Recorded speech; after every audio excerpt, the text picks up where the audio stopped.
right, welcome everybody to the Roman of the Empire show. I'm Shield Wall of Dragons, and I will be steering this ship, hopefully not into the shore tonight. Um, Welcome, and thank you for being here. Uh, Tonight, we're going to talk a little bit of pop culture news, and then we're going to get into our favorite military movies, since this is a little bit of a pre-Veterans Day stream. So I am your host, Shidwall of Dragons. Thanks for being here. And joining us tonight is Jacob Ironside, the meme master of the interwebs. He's pretty much using all of his abilities for evil now. 0% now. Yeah, 0% for good. Also with us is Blair to Blair with the ice cold background, the wizard of the internet. It's always great having him on the show. Hello, everybody. Yeah, love his insights. He's awesome, dude. Next up, we have Bacteria Battling Baconator on the Unbearable 73, Matt, who is battling bacteria right now, apparently. But always great having him on the show. He is the man that knows all the things about all the things. And you think that's an exaggeration, but it's not. I find I know so many things. I'll give you an example. In my previous job, I had to do reports for 20 years of infant birth certificates and mother delivery certificates. And one day I recognized an error in company programming because the wrong medical record number appeared. Like it couldn't be that year's medical record number. I remember that number from like 7 years ago. Why I remember it, I don't know. But my brain sucks stuff in and it spits it out. So there you go. That is interesting. And next up, we have Sammy Threepeat. He is the internet aficionado, always on, doing things. How you doing, man? Said it nicer than Roman does. You know, with the layout we have tonight, Sammy and I are not the roots of the tree. Oh, you're not. Yeah, well, it doesn't we quite aren't, line up but- like that. You are not Usul, the base of the pillar. That's it. We're undercover, right? We're Yeah, undercover. exactly. Yeah, but thanks for having me on. Yeah. No, this is a fun subject. Last year's was a blast. When we were discussing this, I'm sure there'll be no lack in good suggestions this year as well. So I don't know. I'm always mine's a little divisive, but I'm always happy to bring it up anyway. Oh, that's fine. And also joining us is Dempsey, the war poet, with the one of the better movies from the 70s behind him there. But thanks for joining us, Dempsey. Hey, thanks for having me. Yep. Joker Voice is out tonight. He's doing some things, and He's Mando battling the Mayer. Cape Crusader. Yes, Mando may or may not be here later. She's probably starting and putting out fires somewhere. He's following the way. Yes, absolutely. Let's see. Let's say hi to chat here real quick. And Subtle Deviancy, thanks for joining us. I did put out a tweet for people to join us. So we've only been on stream a few minutes. We'll give a little bit of time for people to roll in here. In the meantime, let me talk a little bit about Veterans Day, since this is a pre-Veterans Day show. So this is why my avatar is the Fighting Cox from the 67th Fighter Squadron. That was a big part of my life. It was only 4 years, but it was a huge part. I did more in 4 years than I probably have done the rest of my entire life.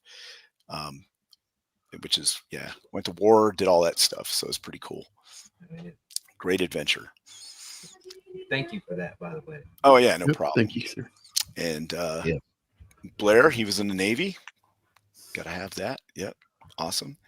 And of course, obviously, Roman. So, but that was a big, important part of my life. And, but now I get to do this, hang out with you guys, which is just as awesome. No, literally, it's awesome hanging out with you guys.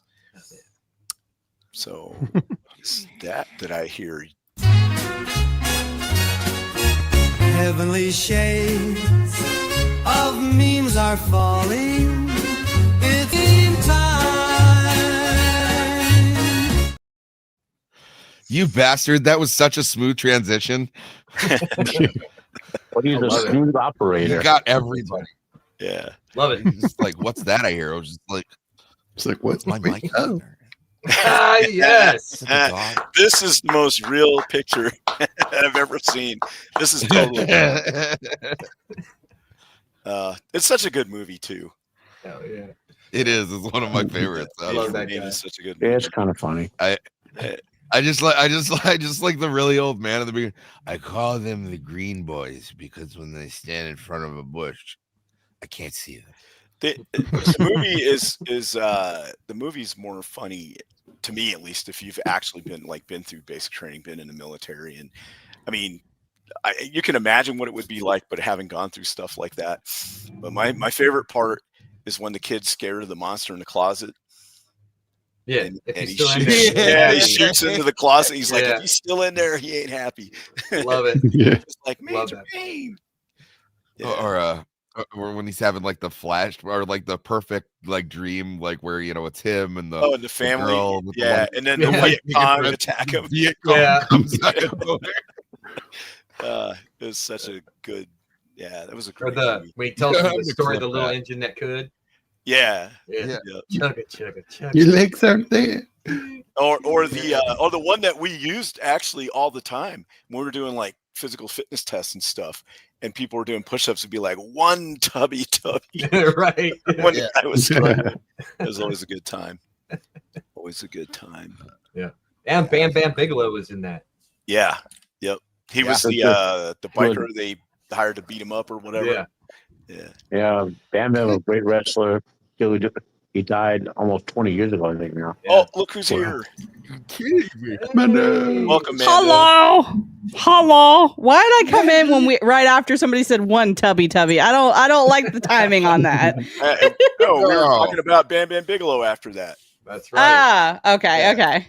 And what a great wrestler he was. And how We would Ah. never. exactly. Uh-huh. What I should have done is, if I thought about it, was wait for a thing with some fire or prison. And then- Obviously. Yeah. Right. Yeah. But I put this one up for you, Mando. Yes. Yes. I noticed that the other Scissor Brother isn't here. What That's happened? right. I got you. Hey, Rio, how's it going? Scissors! Man. Hey, Rio. Yes. Oh, look What at up, that. Ryu? So The scissors. Let's see what we got next. Da. What in the name of? I'm not even sure what this that one is. up for Roman. Oh, from Tropic Thunder. Yeah. Oh, okay. He's oh, that's right. He was in what was the name of the movie where he had the panda bear babies, and he's like, it was like something 5, something 4. There were like 4 or 5 sequels to him. Kung Fu Panda. No, it was in Tropic Thunder. The guy that was the actor. Movie previews yeah. at the beginning. Yeah, he had all these movies he was in. He's and back then- to save the world Yeah. again. I love that.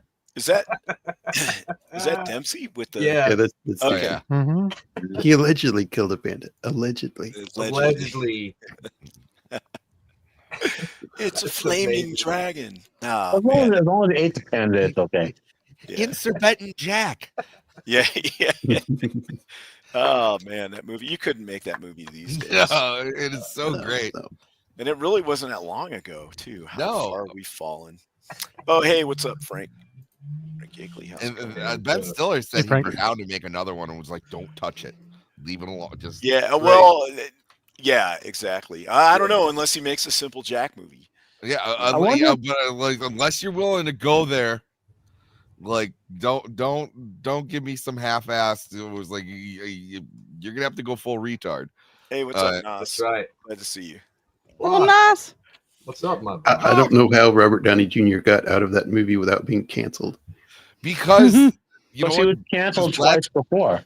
Well, black Right. people told me, because I was like, "Dear black people, why is it that you didn't cancel?" No, but what they said is he's not in blackface. He's making fun of blackface and how ridiculous blackface is and how unneeded blackface. The real reason is because he did a really convincing job.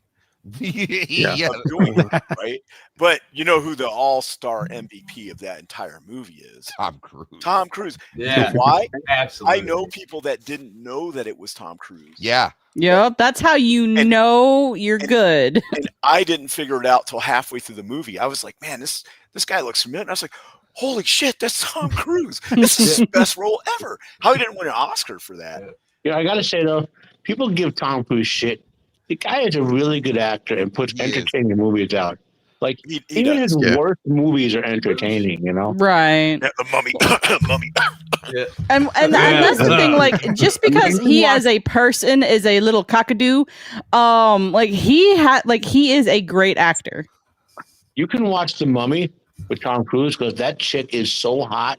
Oh, well, Yeah, True. he is. It's the only redeeming quality of The blonde one, entire maybe. movie. But you know what? Sometimes a hot chick makes the movie worth Wasn't watching. she wasn't she in what's it called? The Yeah. Kingman? The Kingsman? Wasn't she like the chick with She was the in Rebel think Moon. so. Yeah, she was. the The blade Salt- the laser? Salt-Legged chick in with the- Kingsman. Yeah, Yeah. the stilettos. Yeah. She was the chick in Rebel Moon. Yeah. Oh, right. Oh yeah, Yeah. Scar, Yeah. the Scar or whatever. Yeah. Yeah, that movie, Yeah. oh my god, was terrible. That- Let's see what we yeah. got They didn't next. even make a third one, did they? They just Wow. bailed on the whole thing. That fits really well. Wow. Yeah. Nice. At least you're not a chick, right? Yeah. You Moving on up. should change that haircut. Yeah, exactly. You could pull that off. All you need is a trim. Yeah. Yeah. Yeah. Got it. What's it? Military It's camp. Psychology Today. Yeah, swimsuit edition. Yeah, there you go. That's how you used to do it back in the day. So, little I love story it. since it is. Guys, I gotta Veterans. go for a while. Okay, Matt. Medical All stuff. right, Okay. are you coming See you. back? I kind of I have Okay, to try trying pick to up look that- like Matt. Charlie Later, Matt. Kirk. I'll keep an eye out for you, brother. A little bit, yeah. There's a little Charlie Kirkish. A little bit. So, here's the story from when I was deployed. Oh hell yeah. In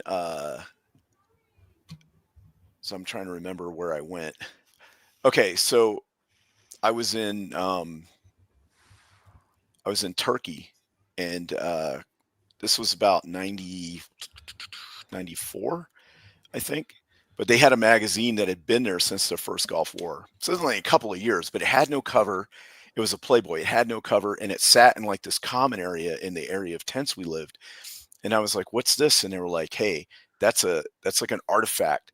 Somebody brought that over because you weren't supposed to have like, nudie mags or anything in the country, right? Because we're, because they're like Muslim and stuff. We weren't supposed to bring them there. Right. And anyway, this had been in the tent from the very first people that deployed there. So it just kept getting handed down. Nice. I mean, you might need like surgical gloves to touch the thing, Yeah, But, right. but it had been there for a while. As And Matt so did. what people would do is they would bring these nudie mags in, and then they would just leave them. So the library is what we used to call it. It eventually became known as the Library of Congress because it had Nice. like every nude mag known to man in there. I mean, they had good stuff too, like Heavy Metal magazine, because sometimes I cool. had nudity in it, or Right. right. But it was a lot of books that people would bring in and stuff. But the main attraction was basically the nudie mags. So, but there was like I think 300 of them by the time Damn. when we pulled out of there. Yes. God So- bless America. That's the 300 remake we need. Right Yeah, there. exactly. Right? But This is weird. this was back when you could go to stores, Is like even on sticky. base, and they had it. They had the little like black plastic area roping it off or whatever at the top of but it was right in line. Like when you were getting, you're in your checkout, they had all the girl magazines and like Inquirer and stuff. Above it was like all the nudie magazines. You just buy one and a can of dip and be out of there. Right. But they got rid of those like early 2000s, I think. Makes sense. But yeah. Whoosh. Yes. Yeah. Inglorious bastards. Look at Why? Why does his face fit? that. On Everything. Everything. Yep. Now all he needs to do is come back in real quick and be like, arrivederci. Yeah. Arrivederci. Arrivederci. To answer your question, Boosh, we had these things that we called bobs. So they had the main shower tent, but they also had these individual booths that you could go in. It was like a private shower. They called them bobs.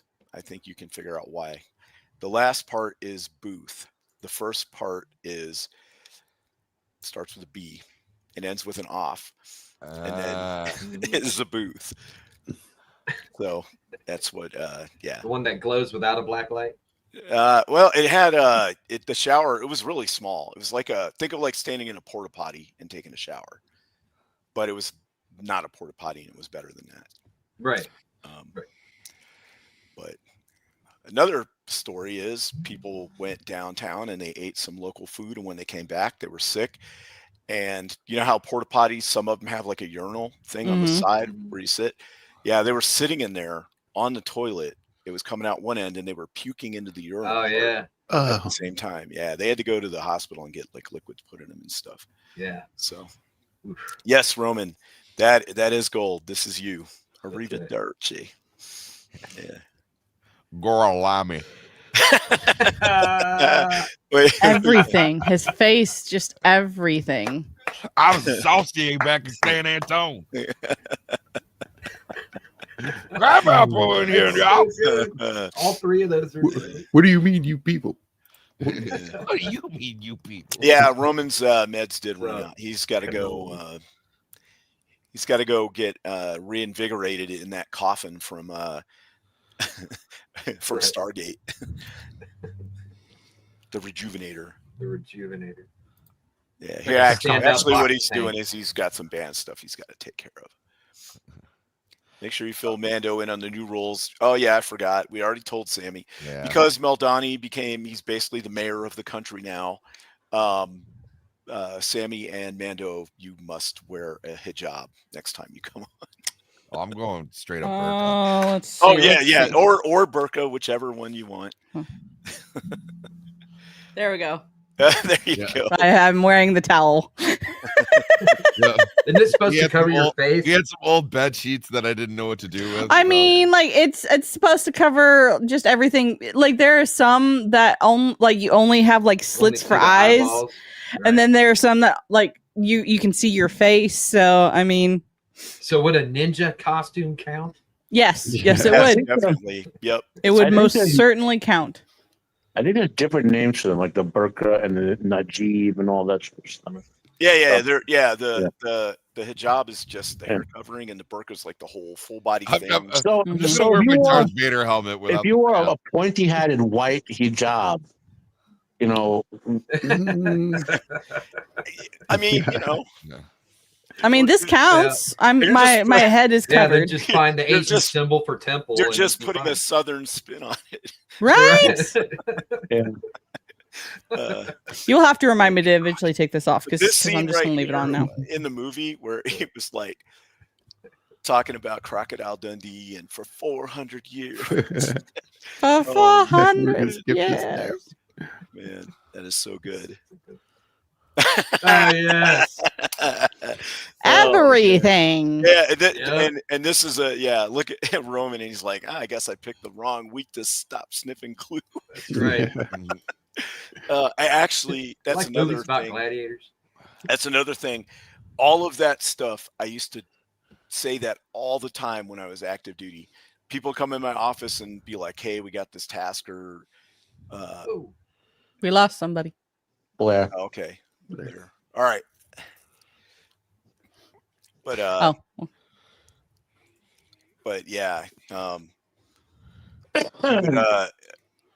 would always say that somebody come in the office like a big task or something, be like, we got all this stuff we got to do. And I would always be like, well, it looks like I picked the wrong week to stop sniffing glue. Oh But no. yeah. Oh, that and I Speak Jive are probably my favorite things in those. Yeah. That's a great movie. Lots It is. Nice. Oh yeah. Very nice. Is this Jacob as Hugo Stigler? Yes. Yeah. Stiglitz. Yeah, Hugo Stiglitz. Yeah. Nice. That's awesome. Look at that jawline. Oh no. Oh, no. Sammy, what have you done? I mean, Roman's hair looks better. Don't tell me to wear a burqa. Roman cut his hair. I guess when you took a little bit off the top, you just kind of went overboard, but then you fixed it. This is funny to hear Roman got a say it now. It's some crab apple, y'all. This is You should do that like every show, Jacob. Every one meme is Roman's head like being cut off. Like pick the headless horseman. Oh, I was gonna say put Roman in blackface. the Gorgon from Medusa from Clash of Titans and all. There you go. Freddy versus Jason. This is him when he's like, "I'm a lead farmer." I'm a lead farmer. That's another great part of the movie. Yeah. Hey. Oh, that's Joker. All right. He looks really Nice. good. Yeah, look at that. He's what do they call him in the movie? The Jew bear. Okay, yeah. The bear. The bear. Yeah. Yeah, it looks really good like that. It does. Yeah. It does. Yeah. That would maybe that's what Joker looked like when he was like 20. Yeah. He needs to grow his hair out like that again. Yeah. Well, I know he can do it. Now this is that's a classic picture of Roman right there. And this is pretty much what Sammy looked like in Vegas. I was gonna say my. the physique and everything is pretty accurate, dude. Yeah. And this With is the where, bomb in your pocket and everything. and that's what Roman looked like on the party bus. It is. The music was Confused, Cause, lost. Because we let our buddy Zach pick the music, and apparently he likes like hardcore hip hop. Yeah, and, it was pretty funny. It was it was. That's what Roman looked like after the hardcore hip hop. Right. This is what Roman looked like when he was in Vietnam. No, that's what he looked like when Nadia gave it. Oh, no. I was doing so well. And there it is. And there it is. I'm a stone cold fox. I thought you were going to get away scot-free this time. There's your sexy jutsu, Sammy. There's your sexy. So Sammy, you look good as a blonde. Yep. Oop. Get a wig. There it is. That's actually what Roman's going to look like tonight when he's at his gig. Or tomorrow night, when he's at his gig. Yeah, play it. You get that G5. Oh, man, it's so good. That's like my how you favorite even part of like- the whole movie. No. You know how to get to Carnegie Hall, don't you? Yeah. Oh, man. Yeah. These are great. Yes. Oh no. Yeah. Nice neckline, Sammy. Thanks. Mando, his eyes are up here. Yeah. Oh, I'm sorry. Oops. Yeah, is it weird that I'm looking at my own tits? Oh no, this is from that X-Files. Yes. Yeah. Yeah. Oh man, that's the appropriate face. Yep. Yep. Oh, that was so gross. Yep. Roman, that's the biggest sin I've ever seen. And every Mhm. time they cut away to Mulder and they cut back to this, that It gets thing bigger. got It was bigger. bigger. Yeah, it was crazy. Wait, what happened here? Oh, he There's swapped. Roman. Yeah, Roman. Yeah. Face swap. Okay, face swap. All right. Well, I guess that's like the actual actor from the show. Yeah. All right. Well, thanks for those, Jacob. Awesome. Those were totally not 100% evil at all. That was great. There was some good God. ones in there, man. And of course, Roman is the GOAT. When Passover rolls around, Roman needs to be Moses. Yes. Have you? All right. So let's get into some of this news that we got, and then we'll get into our movies here in a bit. All right. Let me see if I can remember how to share the screen. Okay. What am I doing here? All we're You doing gotta cancel the memes. my take on the news part. So I'm going to go ahead and put this one up. Okay. So basically, Yeah. here we go. The Hollywood is facing dire straits in major reality check. I guess October wasn't a very good month for them. I didn't the perfect see. storm. The perfect storm of badness happened over this last month. Yeah. But this story comes out like every year. It does. Even when they make a gajillion dollars, like it comes out every year. You know? Why did they have to make the disc triangle? I mean, come on.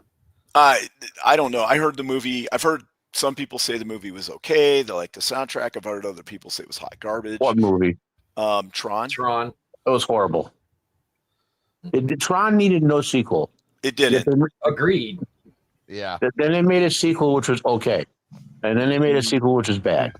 I did not like the first sequel. I thought it was I garbage. thought it was a good. So Yeah, I didn't. It was like okay. It was watchable. You know what I mean? I like that Olivia Wilde was in it. Yeah. In tight leather I mean, pants. when you have a movie that needs no sequel, any sequel is going to be like, but when they make an effort, it was well put together. You know what I mean? Like it wasn't like chopped garbage like some sequels are. Like this one was Tron Ares. So another so story, the same deal, same story on a different story down the road. Too. Yeah. So it was the worst performance for October in 27 years.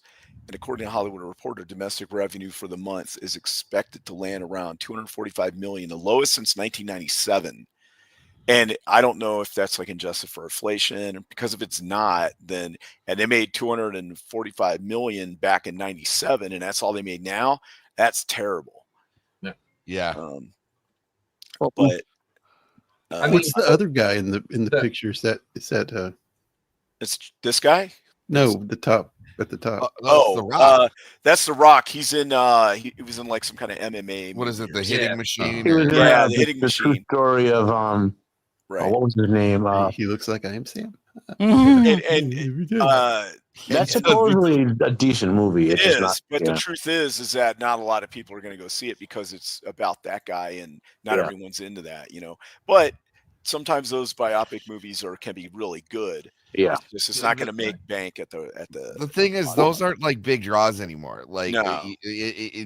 people aren't going to see like biopics and whatever. It was like it's got to be like summer action. Like, one of the biggest surprises to me, what was it? Was it Juror number 2 last year, or where it was like, dude, that was Clint Eastwood's last movie, and like nobody saw it. Right. Like, like it's just we're in a different time in movie. Well, Well, people in October want to watch horror, man. Yeah, that's true. But that goes And back by the to way, my- Jacob, I totally expect you to put Roman's face right here. Right. Yeah. Now, the best performing one during this month was a horror movie. Mhm. So, But this goes back to my point I made over and over again, that COVID changed American lifestyles to the point where going to the movies is not a thing anymore. Yeah. Well, also it's just inflation. Like we've talked about this many times. There was like, dude, like you used to go to the movies when you had nothing else to do because it was dirt cheap. It was like high school kids don't got like $60. Right. You're like, Yeah, should I get yeah. 3 months of Netflix or go see one movie? Yeah. Right. Oh, And no, the other thing is that your TVs are good enough now. You can get a really big one for a reasonable price with a good sound system come built in. It isn't like before where you're watching it on like a CRT that fit in like a little cubby, and you know, my widescreen 19-inch TV. Oh, you can get like a really big one for a reasonable price. Absolutely. And also now, I think the movie experience is different if you go in a big city versus like a smaller town. Like if it's not too crowded, it's not terrible. But if you go to a big city, you got to fight through the crowds, and I would kill people. Like in Minecraft. In Minecraft. I don't mean literally, but you know, but I'm Sicilian, so you have to interpret that. Right. Like the things people. I remember when I went to the theater. I want to say in 1989, and there was some people smoking dope like within 3 rows of me. I said, guys, just go to the side of the theater. And all 4 of them said no. And I literally removed them from the theater myself. And nowadays people have no respect for like boundaries or whatever. People answer the phone in the middle of the movie. Yeah. Right. And like, put it on speaker. Like I would go crazy. I would be arrested for the amount of people I would remove from the theater. Right. The only thing that I like now is a lot of these places, like you can just reserve your seat online, so you don't have to get there. Mm-hmm. Right. Well, like what a lot of people are doing nowadays, and like I'm even doing this with some friends of mine probably later on this Saturday, is like getting a bunch of friends together and just like renting a movie on like whoever has what streaming service, because we all don't have the same. And like, hey, what movie do we want to watch? And we just go to a friend's house and we all watch the movie. And Like a movie party, like yeah. cook our own food and like have our own stuff. Right. But it's almost like the perfect storm. We had COVID. We had a bunch of crappy movies and TV shows come out, and it's like, what's the point in going to the theaters? Nothing at the theater. Technology kept getting better. Now it's like a drive-in movie theater in your front room. Right. And they had the writer's strike, so that put a lot of things behind. And then people, not only that, the wokeness and all that, we all can't stand that's these what I was people. going to say. It went super woke, and now they're kind of coming out of that. The pendulum swinging back the other way a little bit, but but they're at ground. They've lost so much ground. And the movies have started costing $500 million just to do a movie. Right. Except for Godzilla -1. Right. Well, the movies in the U.S. cost that. Right. You know, so yeah. But that's what I mean. The major markets, it's all bloated with who knows what else they're doing. Money laundering, let's say, potentially. Who knows? Well, also like the actors and actresses they're getting, you know, like they spend so much money on those because they want to keep using the same actors and actresses over and over and over again. Right. And look at Superman this year. It's one of the highest grossing films of the year. Really didn't make its money back. Kind of maybe arguably broke even type of thing. So to the point that plus Peacemaker 2 failure means they're canceling James Gunn's entire DCEU now. You know? Right. Oh, I didn't hear that. Okay. Well, that's what happens when you speed run. He put out one movie and introduced like 8 characters. It's like, come on, man. Well, the reason the MCU was successful is because they took their time and they did one movie at a time. Well, they can't afford to do that because the company wants to pump out these movies. Right. But like they could afford it. They just don't want to. Well, you know, $1 billion doesn't go as far as it used to now. True. Yeah. They really canceled it already? They really canceled it already? That's what I'm hearing. That because of all the sales and stuff, that they don't see what. Because remember, Peacemaker 2 flopped horribly. Well, like you're talking about the show, right? The show, yeah. And that considered part of his project, you know. And I was reading maybe a week or two ago in relation to the sale that they don't want him to continue with that, you know, they want a total reboot of everything, of all franchises with the sale, you know. Right. All right. This Mortal Kombat 2 movie, the trailer looked good to me anyway. I did not like the first one. Now I like the OG one from like 95 or whatever. Let me count the first one. All the parts with Sub-Zero were great. Yep. Yes, but the rest of it was hot garbage. I didn't like it, well, except for the guy with the laser eye. And the Kung Lao fight. Yeah. But you didn't like that the main character had Sub-Zero plot armor? The main character wasn't even a Mortal Kombat character. Right. Yeah, it was boring and it was dumb. Yeah. This looks like I saw the preview for it and it looked cool. Like they're going back to what it should have been. Right. It might be fun. Well, I think they're editing out the guy we don't care about. Right. So the bottom line is it wasn't a good month for that. Yeah. Not even for K-pop. Yeah, and that's all a lot of people I know are talking about is K-pop Demon Hunter. Like people are talking about it. Yep. Right. And that one still didn't do as well as they thought it was going to. Mm-hmm. Those Korean movies are like an on-mine gold mine of enjoyable stuff that people need to go watch. Mm-hmm. So our next story is that Disney spent all this money and now they're dumping Doctor Who. They say it's over MAGA politics, but sure it is. You got to find a scapegoat somewhere. Right.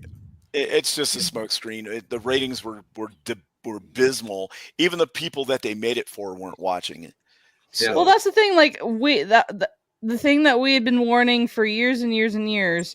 Like, you're making this stuff for loud people that don't actually care about these franchises. Yeah, right. And eventually, when you do that, you're gonna realize, oh wait, they don't actually care about the franchise. They just care about their politics. Yeah, the LGBTQ people who were watching Doctor Who like Doctor Who because it was Doctor Who. They didn't, they didn't go, oh no, there's now there was probably like you said a very loud minority, but they are a minority. Yeah. Doctor Who. What, you don't like watching a man give birth to another man out through his pelvis in the front? You don't like that? And Not my cup of tea. No, it's like the crazy thing. Doctor Who, in both its, like, I guess you would say, reboot, whatever you want to call the modern Doctor Who, and its original was pretty woke. Travesty. It's called travesty. You know, it had gay characters, it had, progressive ideas and all that, and like it wasn't enough for them, and they just destroyed the franchise. the problem was as the stories started getting really bad. And then they just started pulling all kinds of stuff out of their butt. But so what this says is that hint that the 2026 Christmas special may act as a reset, and Russell T Davies might not remain showrunner after 2027. Now, you remember in the 70s, I think it went away for a little bit, and it came back. No, and it had a run, and then up into the 80s, and then it went away for like 10 years or something, didn't it? Doctor Who ran continuously from when it first started through roughly 1989. Then it went away for a couple of years until the Doctor Who, the Fox movie came out. Then it skipped again until the reboot in 2002. Right. All right. Okay. Thanks for that clarification. But there was a lull, though, is what it's right. saying. They let it rest for a couple of years. Well, no, that's not why they canceled it. They canceled it because the head of the BBC hated Doctor Who. Hated it. It had been gone for a long time. Despite the fact that it made the BBC more money than any show they had, right. he deliberately did sabotage it and had it canceled. Right. Well, the problem that I find with shows like these is that stories that don't end meander off into the weeds, and you end up telling something that you had no idea you were going to tell when you started telling the story. So you just kind of making it up as you go. And it turns out to be hot garbage when you have hot garbage writers who are more worried about virtue signaling than writing. Yeah. Well, because the stuff takes a back seat, right? That it was like, okay, I know we don't have a real linear plot, but we checked all the boxes. Right. But I think if I remember right, kind of it never really had like each one could be almost standalone, if I recall. Sort of. In the beginning, I think it was. Like the first Doctor in the first. I'm not going to go season by season, guys. I'm not going to nerd out on you on it, but early on they were actually, especially because the show is considered educational for children, they were very much historical epics until but then the sci-fi picked up, and the reoccurring villains happened, like the Cybermen and the Daleks and all that. Mm-hmm. The first really serial one was The Key to Time, which was a whole season. And then after that, most Doctors had a sort of quest they were on for their entire run. Right. They might have like side adventures, but there was a main thread of them trying to do something. Like a reoccurring thing after the Key to Time, because they found out fans liked that season long and type of thing going on. And they canceled it. Like, this would have killed us. Sylvester McCoy had some great seasons, and he was going on, his quest was to deal with an oncoming catastrophic event, to keep it simple, right? And they canceled it right when they were getting to like the meat of the story, I think the last episode I remember seeing as a kid is that there was something where these guys had like voice activated lasers or something like that. And the Doctor released helium into the room. So when they went to voice activate it, their voices were all high and the computer didn't recognize them and shot them instead. So it was kind of cool that he did. And that's like cool stuff that you used to see in the show.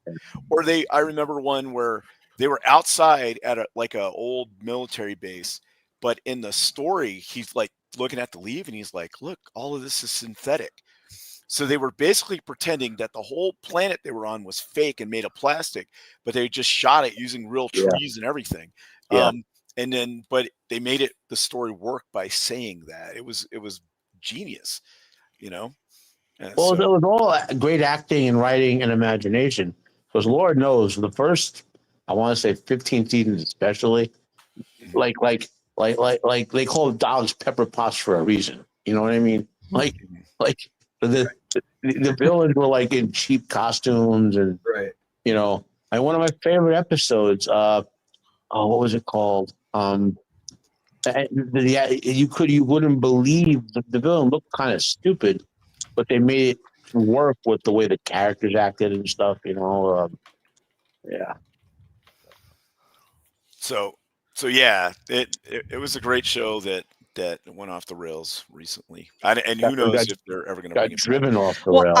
I feel like the last good season, or I say good, and that is relative to the stuff that we got after, was Peter Capaldi. That was the last time that there was some decent, like, I agree. About half his episodes were good. Right. Yeah. And I do not in any way, shape, form, or fashion blame Capaldi, because he has been a diehard Doctor Who fan for a while, and he wanted to play the Doctor. It was just he was handed scripts that just made no sense. He wanted to play the Doctor for a long time, and he was like 5, 6, 7 years. You know. Yeah, and the way that they treated him was not good. Before we move on, real quick, favorite companion. Oh, come on. That's easy. Leela. Yes. Although there was one, she wore, I can't think of her name right now. She wore jeans and knee-high boots, black hair. Oh. 70s. Yeah. Liz? Yeah, that might be it, man. She was, I liked her a lot. She was hot. Never seen I had a love-hate relationship with the Pawns. Actually, I saw the guy that played Rory in some other stuff. He wound up not being quite the goober I thought he was. Well, I feel like their storyline was great, but they just kept adding onto it. I feel like the Pawns, they extended their storyline way too much. Oh, right. How about River? I love River, but I know a lot of people don't like her, so I don't bring her up. But I love River. I love the actress who plays River, so I love River. I think that's probably really what it is. Really I love her so much, and like I know a lot of people are like, well, that whole storyline didn't really make sense, and blah blah blah blah blah. I'm like, I don't care. I loved River's character, and I loved her attitude. I loved her actress, like. And you can't make me hate her. I don't care how bad everything else was. You can't make me hate her. You know what the answer to the question when they say, "Oh, I thought our story didn't make sense." We'll be wobbly time you want me. Right. Like that's the thing. Like people are like, yeah, but it didn't make sense. Blah blah. I'm like, that's because you didn't pay attention. You don't pay attention to things, and if you did, you'd understand. But yeah, if I don't really consider her a companion, though, like River. No, she's not a companion. Yeah, she's an ancillary character. Right. But as far as like, if she were to be labeled a companion, she'd be my favorite. I love River. I mean, if you factor out hotness. So I can't pick because they're hot. Like I have to be like companions I like because of their character. My favorite is Turlo. He was like the Doctor's son. And then what was the dude with Peter Capaldi, the bald guy? Oh, he was awesome. I can't remember his name. Yeah, but you always have to factor hotness in first, so they get knocked down a few pegs. Well, it was, the question was your favorite, so it could have been anybody. Yeah. But I like her because of that. Yeah. So, all right. So moving on real quick. So Taylor Sheridan is supposedly involved in making a Call of Duty movie. Now, I have heard a lot of rumors about that. Yellowstone, 1883, Landman, Mayor of Kingston, and Tulsa King. I only saw the first season of Tulsa King. Have not seen Mayor of Kingston. And Lioness is another. And he did Lioness. I saw 1883, Yellowstone. I saw the first season of Lioness, I thought and you were the lioness. it Thank you. it was okay, but I don't know. There didn't he also do Bass Reeves? Was that a different? Yes, he did. He Mhm. did Lawman and Bass Reeves. Yeah. But that does not occur in the universe with all the other stuff. Right. Okay. Yeah. But anyway, so he did Yellowstone, all that. So he's Landman, which is an amazing show. Oh, love Landman. Yeah. Landman is awesome. So now he's supposed to be supposedly brought on to write this Call of Duty movie, which has been in production hell. They first announced that they're talking about doing a movie in 2015, which makes sense because the franchise is giant. Mm-hmm. And let's see who else he working with here. Man, it's going to be like a lot of long landscape shots of soldiers posing carefully.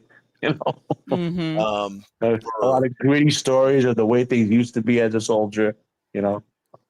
Wow, it's been in development hell since 2015. 2015. Mm-hmm. Yeah. Crazy. Yeah, which isn't unusual for a lot of like it should be a simple movie to do. You just redo the game story. Right. That was before Trump ran the first time. Right. Yep. Yeah. Yeah. Right. So of course now they gotta, way back. Yeah. Peter Berg, wait. Do the game story? You mean they should do the game story? Exactly. See, that would make so much sense, but they're not gonna. Well, actually, with Taylor, they might.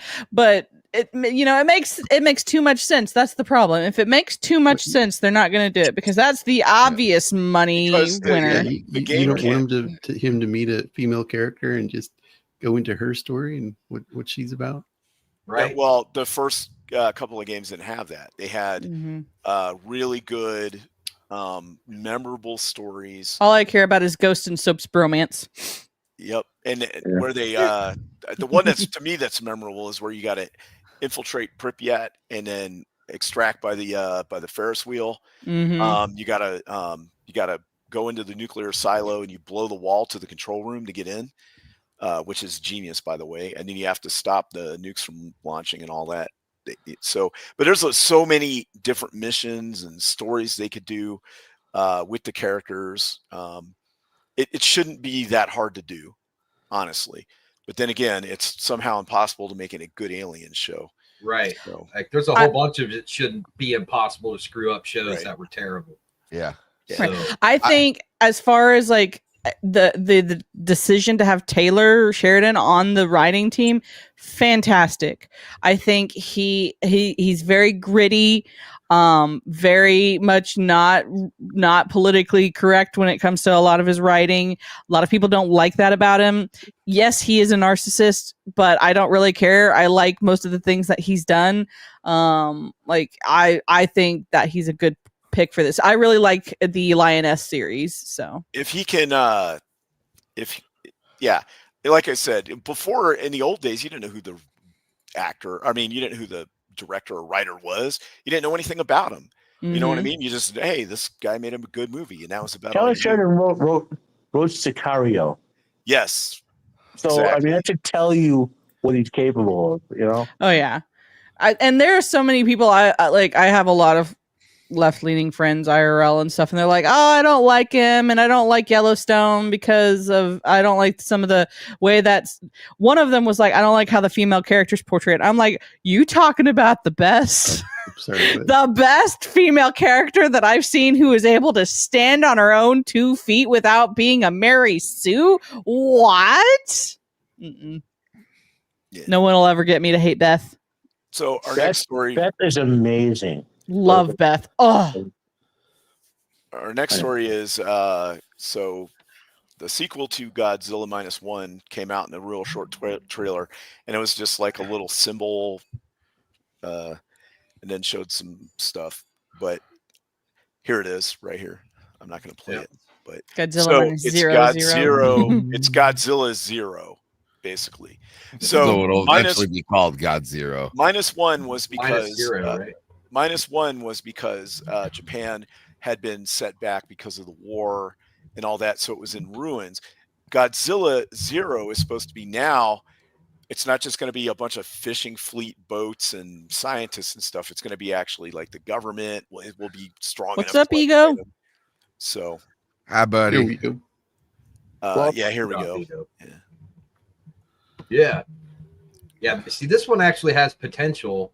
But I think what they need to do is keep the budget small, like they did last time, so that they force the direction and production teams to actually make good decisions instead of just, well, I don't know, throw money at it like they usually do.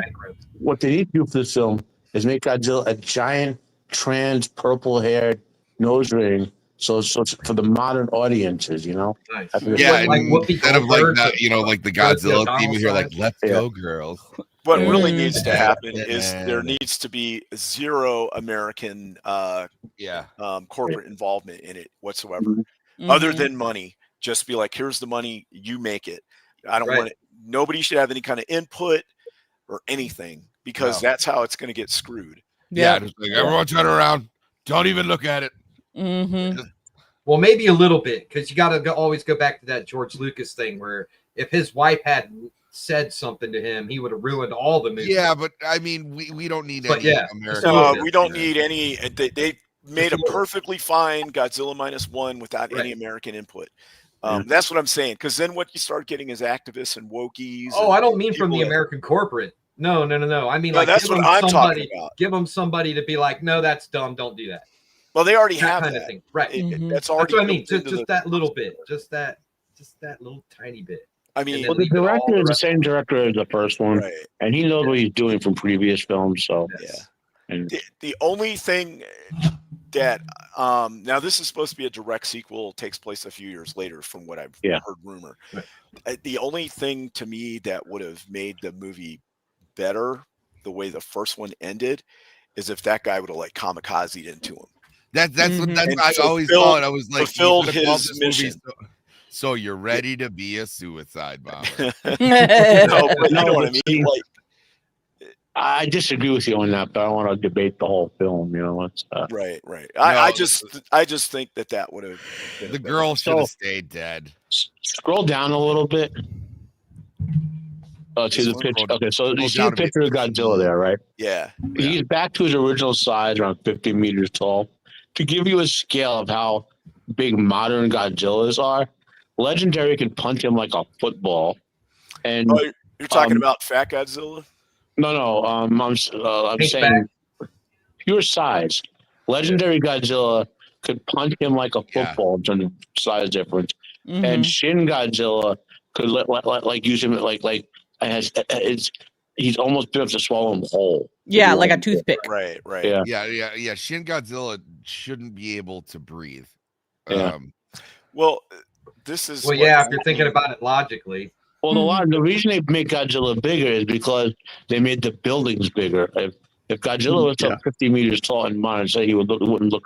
Right. If he's going with like next to like the Freedom Tower, he's going to look tiny. Yeah. Got it. Yeah. Okay. All right. Yeah, well, he's supposed to be great animation. Cities, right? There's a great animation they did of all the sizes of all the Godzillas over the years. If you want to look on YouTube, I've seen that. Yeah. Oh, is that the same people that do the like different sizes of buildings and airplanes and all that? Okay. Yeah, there we go. You got the kaiju chart. And then for our last story, real quick, we are going to be talking about the potential of Star Trek getting rebooted. Again? Yes. There's no potential. It's got to be rebooted. They ended the one timeline. Yeah. They're J.J. Abrams timeline. Yeah, that no was more Siler Spock. Terrible timeline. I hated it. It was garbage. Honestly, they got to do a total reboot because Voyager and Enterprise, all that horrible time travel ruined it. Just ruined it. Yeah. Well, plus the super blood and the teleporting of bombs and teleporting people from planet to planet.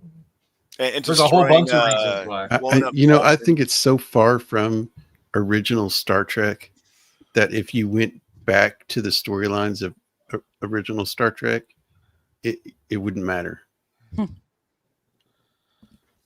Maybe. I was talking with Roman about it, and we both want, if not necessarily a reboot with Kirk and Spock, going back to like getting rid of everything but TOS, going back to that era and that look, and maybe another ship, because that aesthetic of the 60s and 70s. Obviously, you have to have modern monitors and stuff on it, but that visual aesthetic of back then just looked so good, you know. Pick up after DS9. Or they could go like a not quite a prequel, but like the time that they were building up, like the alliance and stuff, or all of that, the federation. So many different things with all of the things, but yeah, building up the federation. Yeah. I just want all that time travel gone. I hate it. Yeah. The red matter and all that stuff. Yep. Well, the whole Chemical Cold War, 27th Century Federation, 32nd Century Federation, sphere builders from like the 50th century or whatever. Right. I hate all of that. You know? Yeah. Which is, but whatever they do, it needs to be a brand new ship. I mean, it can still be the Enterprise, but a brand new ship, brand new crew, all new people. Mm-hmm. And then they refer to the past, and they don't change their references, right? They don't like retcon stuff to fit whatever they're trying to do. Right. And then they create new lore like DS9 was doing and Voyager. Like all of that was new. None of that was like retreaded territory. Yeah. Other than the Some Below Decks. No. I think I saw like half an episode of that. Well, Below Decks actually retconned away a lot of JJ Trek. Right. And that's why a lot of fans jumped on board with it. It had a season finale episode retconned away a whole bunch of like JJ Trek. That's funny. Okay. I'm so glad we're finally past the JJ craze. Yep. Yeah. Like We had Last Jedi, Star Trek too, huh? Well, we have 2 more seasons of Star Trek Fail New Worlds shitting all over TOS. Maybe, and this is me being hopeful and delulu. I understand I am fully delulu at the moment, but maybe with them doing a full reboot on Star Trek, maybe they'll do it for Star Wars too. Maybe. I'm still Leave holding it my alone. breath for this, for Star Trek. I'm still holding. I don't quite believe them. That, oh, look, we're getting rid of this. It's all new now. Well, I mean, if they're retconning it and like they're saying that, I'm like, maybe there's hope. Eventually, Disney will want to make money on Star Wars again, and they'll put someone in there who will make money on it. You know, Yeah.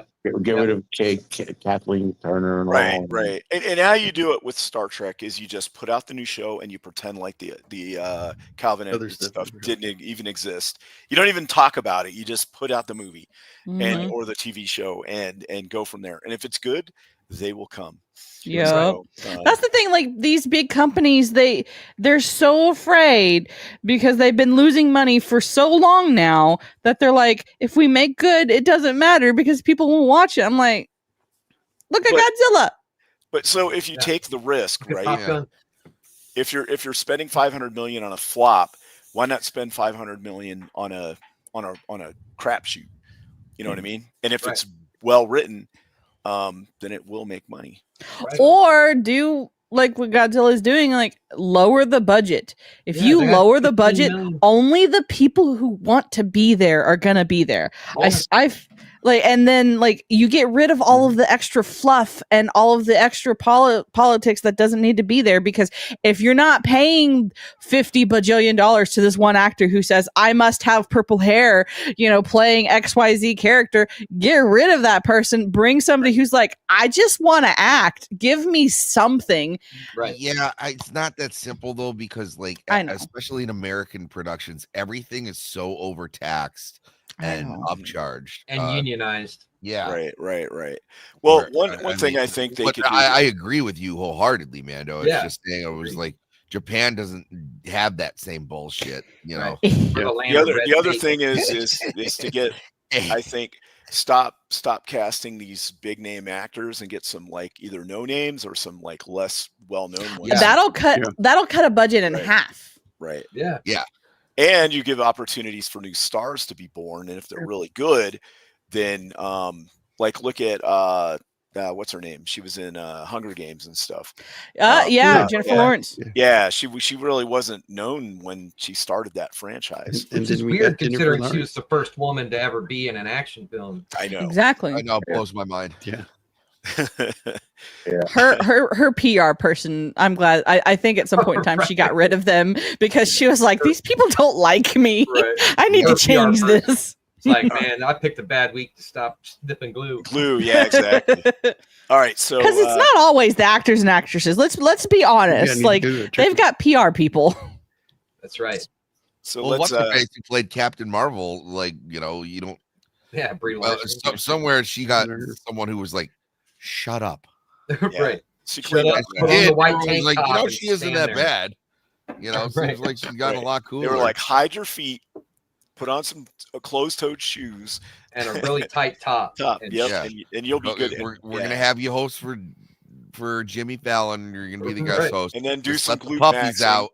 That's right. Yep, and you'll be fine. Say anything dumb, and everyone's like, you know what? She isn't that bad. She didn't like to smile, but like she was on balance. She showed her boobs. In defense of Brie Larson, she walked into something she had no idea what she was walking into. That's true. And but she's a decent actress for like Archie films and all that sort of stuff. Right. Like she has her niche that she's a great actress in. The problem is that it just wasn't made for white men, so I didn't see it. She specifically said that out loud, so I didn't even go looking for it. Yeah, I thought she was good in Scott Pilgrim. Yeah, yes, I thought she was really good there. Mm-hmm. Yeah, she actually sings the song, and she can sing and talented. Yeah, and that's the thing. Also, she's more self-aware than most actresses. With the MCU, they also did her character dirty with this whole "I'm always off planet, no one ever sees me, I'm doing other stuff," instead of having her interact with the actual characters and build rapport. Well, I think they did that because people backlashed on it so hard. Yeah, that's true.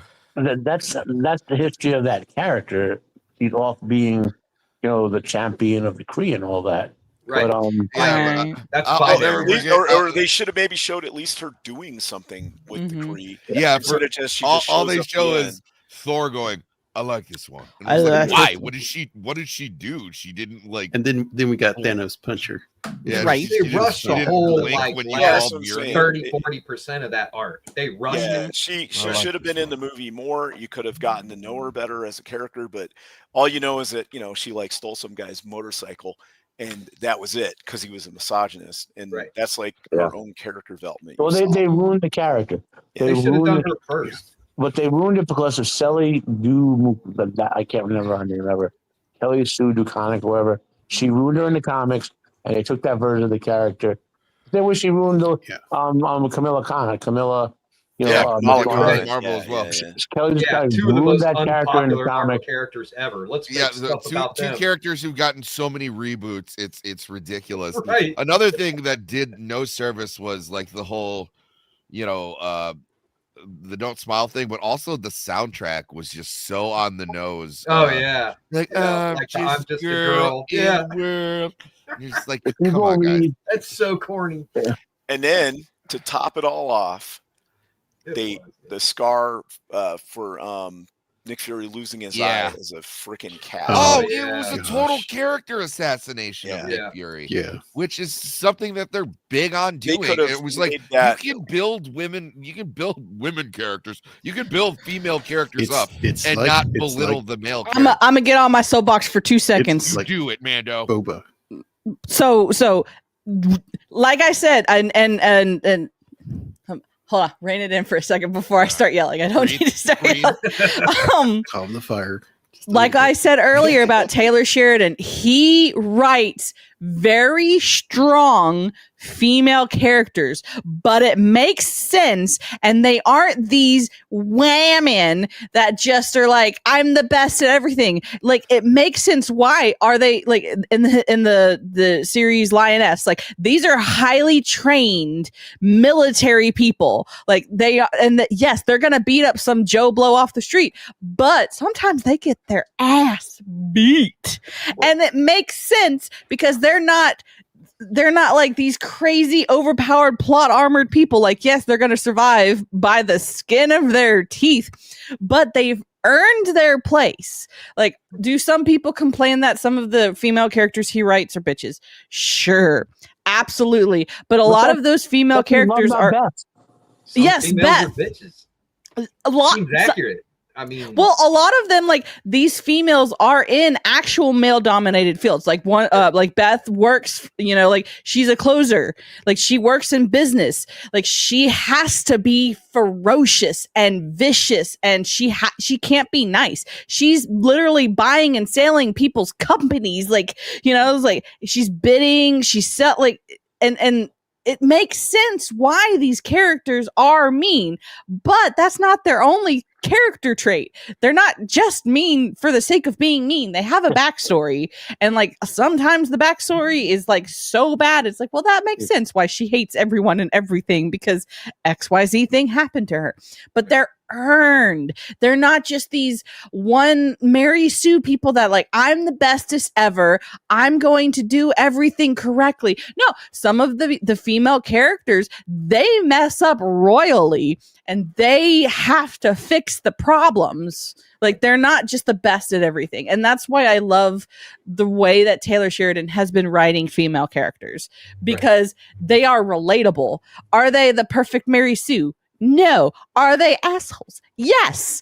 But hey, it is that way sometimes. Right. Agreed. Well, and plus, you don't write a female character being strong by making all the men weak and incompetent. Exactly. Right. That's not how you make a strong woman. That's their biggest problem. Right. Yep. So speaking of back to Matt's gone. Back to Nick Fury's cat scratch fever eye. It's like Boba Fett. When you didn't know who Boba Fett was, you didn't know his backstory. He was just some bounty hunter. Mm-hmm. Yeah. You didn't need to know his backstory. Agreed. You didn't need to know. I wish I did. Nick Fury. What happened to Nick Fury's eye? You didn't need to. Well, it could have been a lot more epic than a freaking cat scratch. Oh yeah, but it, I mean, to be fair, it wasn't technically a cat. It's like right, some like extra dimensional being, but still, that was in the form of cat thing, right? Right. All right, so let's start our cat scratch fever in our military movie lightning round here. Matt, are you there? We missed one. There was another story. No, that's fine. We're on the top of the last hour. Well, I mean, it was a topic about war, wasn't it? No, we already talked about that. No, I'm here. Some internet glitch happened. Although, okay, hold on no problem. Do you want to do first, Matt, in case you have to? I'll do the next one. Yeah, I promise. Okay, I'm back. Sorry, guys. A little medical do you want to go first on your movie pick for the So where are we? Favorite war movie? Yeah, favorite war movies. Okay, so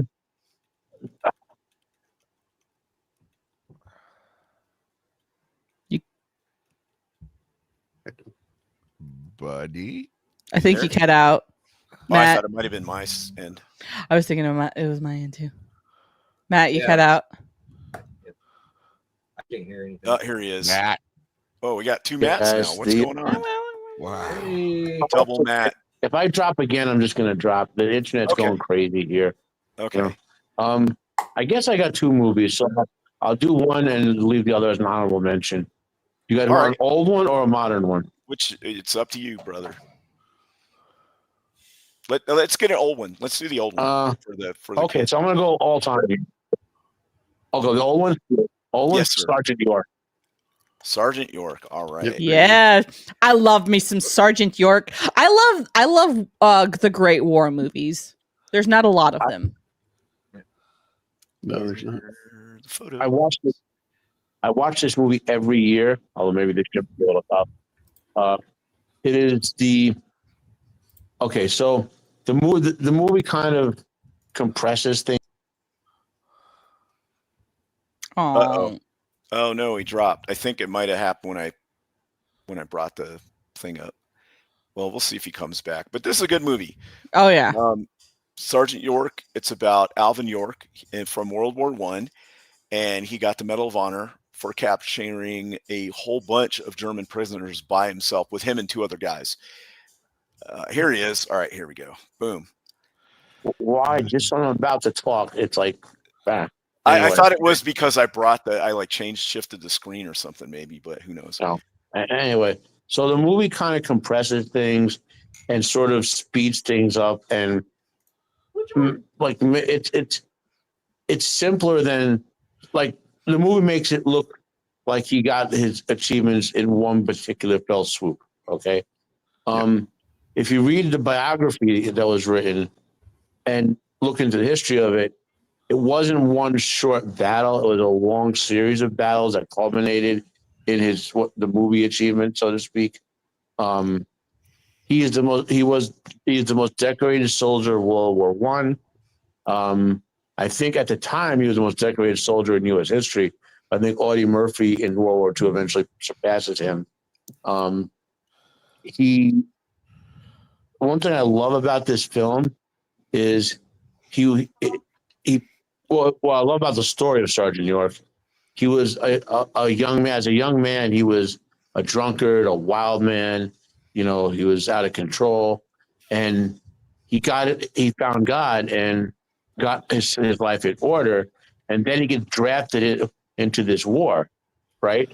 And the war conflicts with because like he was a very violent young man, and then became religious and nonviolent, and he had to resolve the need to do violence as a soldier with his requirements to be a pacifist as a religious issue, And the movie it portrays it very incredibly. The actress who plays Alvin's mother, who's standing behind the young actress there, she was acting in since when it first started making films in the 1800s. Jacob, we talked about her, I think, on one of our shows once. I looked her up. She was born in 1869 or something. I think. Yeah, and she started acting very young, in the 1880s. Yeah. She did a lot of films are lost between when they first started filming in the year 1926 or so in the U.S. A lot of films were lost, and she did a ton of lost films. The same thing with the dude who plays the priest. Walter Brennan, right? Uh-huh. Walter Brennan, yeah, the great actor. Yeah. This film, there he is. Something about go ahead. Sorry, I was saying it's Walter Brennan. I was just confirming. He was something about the same age as what's his name in this movie? Something about the filming quality of this film, like the camera quality, the cinematography, it stands out among its peers of the age. You know what I mean? Yeah. Like even though it's black and white, but you could see so clearly the details, and it's very high resolution. And it's not grainy at all. Now this scene, not to spoil the movie, but this is from later in the film when Alvin calls back home. This is Gracie, his bride to be.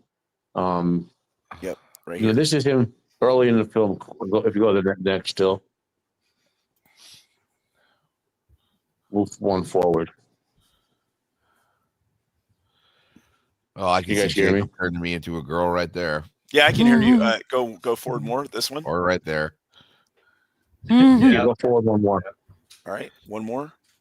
Okay, this one. Go forward one more.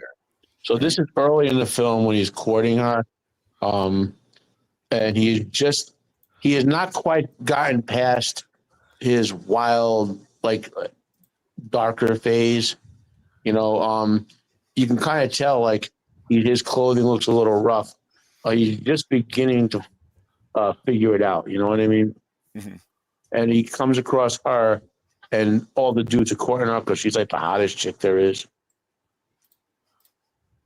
I mean, she's not ugly. There's an amazing scene which they probably have in there where he finds. Uh-oh. It happened again. Matt? Boo. Matt? Well, this shot is from the end of the movie. It's okay, sir. The return home for the hero. Right. So he comes back. He goes to New York. He's got to sell war bonds and all this. He finally gets home, and he had talked about before he left for the war that he was going to build a house on this land. And when they come back, they built a bridge for him and everything, and actually built him a house. Now, how he didn't see the house when they walked up, I don't know, but he doesn't see it till he turns around. So So Gary Cooper and Yeah. Walter Brennan. Gary Cooper was 40 when this movie was made, Uh-huh. and Walter Brennan was 47 when it was made. Okay, 7 years different. But he plays older people than he is because he doesn't have any teeth. Oh, right, yeah. And this is the grandma. Yeah, right. So the story is it's kind of like Hacksaw Ridge, where he becomes a pacifist after he gets right with God, but he had to hunt for the family when he was a kid, right? So he's a crack shot. He actually wins a cow at a turkey shoot, and he wins the cow because he wants to buy what they call bottom land, which is some better land because his farm is up in the hills. Mhm. Right. They can't really. It's not productive. So the whole first part of the movie is about him winning this rifle contest and all this kind of stuff. And he gets drafted, and he has to struggle with his religion. And he talks to his officer, and they actually let him go on leave at basic training so he can go get right with his mind. And then he comes back and he says, all right, I'll fight. Then he goes and fights. Then he does this great thing where him and two other guys capture all these Germans because he flanks them, and because he's such a good shot, he can like one-shot guys. Yo. And he takes them like some crazy number, like 85 of them prisoner. Mhm. Now, granted, you got to remember that America joined the war in the fourth year. Mhm. Right now, they declared war, but the troops didn't actually get there and start doing stuff till like March or April of 1918. The war ended in November, so a lot of these German troops were exhausted. Yeah, and a lot of them were young replacements and whatever. So that's why he was able to capture 80 of them, because the whole war was getting, they knew they were losing. So, and then as he's picking them off one by one, and so he told a story on how to do it. It was like hunting animals. Mhm. Pick the one off in the back, not the one in the front. That way they don't know that they're being killed, right? Yep. And then you work your way from the back to the front, because if you kill the one in the front, they'll see it fall down. He was saying it was like shooting flying birds or something. Like if you Mhm. shoot the first one, they'll all see it and scatter. But if you shoot the ones in the back and work your way up, they have no idea that the other ones are dying. Right. Especially like in a war, because there's like noise and stuff. Mhm. Anyway, it's a really good movie, well shot, well acted. Here he is in the trench. These are the guys that were his buddies, and it's the whole thing. He goes through basic training, and this guy is like a streetcar guy from New York, and then this guy is from like somewhere else, like a miner or something. And so he gets the girl. This is them shooting some of it. So anyway, and this is him with the Medal of Honor, and he got like the military cross and a bunch of foreign awards as well. Yeah. So like any one of those is hard to get. Right. Like all of them? Damn. Well, normally if you get like this one, the French will give you that one. And this is like a British one. So yeah, not always, but usually that's how it went. And then of course you got the Congressional Medal of Honor. So that's wow. cool.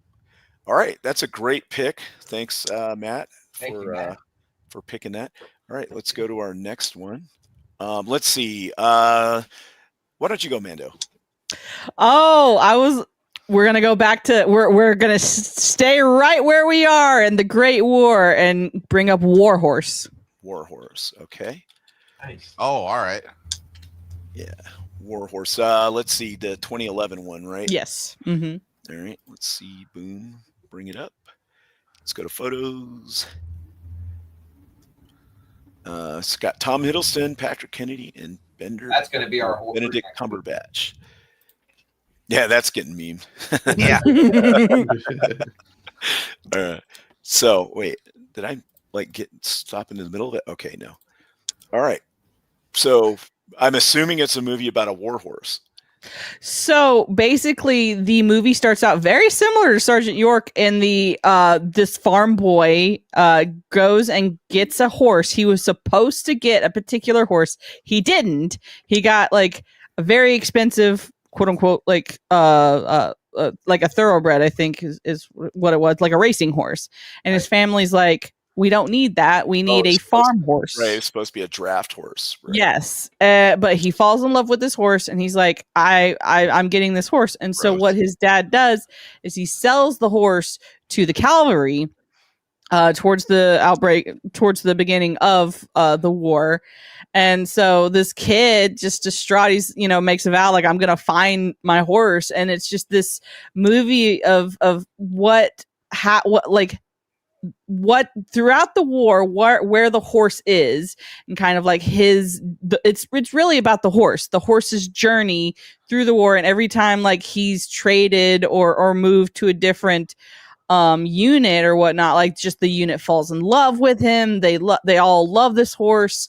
And at the very, very end, if I'm remembering correctly, the kid is of course drafted into the war, and he's still looking for his horse. And I think at the end he like somehow is blinded. I can't remember specifically. And there's just this really touching scene where it's like the horse is about to be slaughtered because he's just had enough. And he finds him, and they're reunited, and it's very fun. And throughout the film, the horse has like journeys where like a little French girl finds him, and then there's like a German guy that finds him, and he makes his way through those different stories from the horse's perspective. Interesting thing about the First World War is when it kicked off in 1914, a lot of generals and people in the cavalry had all these wild dreams of giant sweeping cavalry charges across the plains of France and all this, and machine guns and trenches shut that dream down quick. And they wound up using the horses for like pulling wagons and ammunition and running messages. So that was it. In the Italian theater, they had a couple of different ones where they tried to do some charges, and they just ended with just getting slaughtered by the Germans. Right. Yeah, most of the movie takes place on the French front. Right. Well, that's where most of the Western Front was in that sector. Yeah, that's what I was going to say about this. That there's few times in history, military history, that the way of doing things is just totally changed in an instant, and that was the cavalry. Oh yeah, like World War I changed the way warfare was done forever. Yeah. If you think about it, it's kind of like the whole FPV drone thing that's going on in Ukraine right now, where they were like, hey, we're going to send mass tank formations, and you just can't do it unless you got like all that hedgehog armor on them and stuff, because the drones will just attack them from the top and blow them up. And it's kind of the same thing where they had all these dreams of, we're going to use armor shock attacks to overrun the enemy, and between that and the MBT laws that the British gave the Ukrainians, they're just popping tanks left and right. Like, you can't drive a tank out in the open anymore. No. It's just going to get destroyed. So it's the same thing as if you try to mass cavalry charge a line, they're just going to get machine gunned down.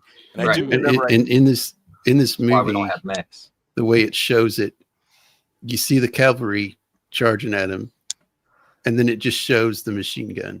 Right. Yeah, and then just pure chaos. It shows the machine gun shooting, and then you see all these horses riding by with no riders on them. Yeah, because they just mowed them all down. Which is good movie actually kind of unrealistic, because if you're infantry going against cavalry, the first thing you're taught is to shoot the horses. Absolutely, it's much bigger target. Well, not only that, once the guys fall, they're all jacked up, and then shoot them.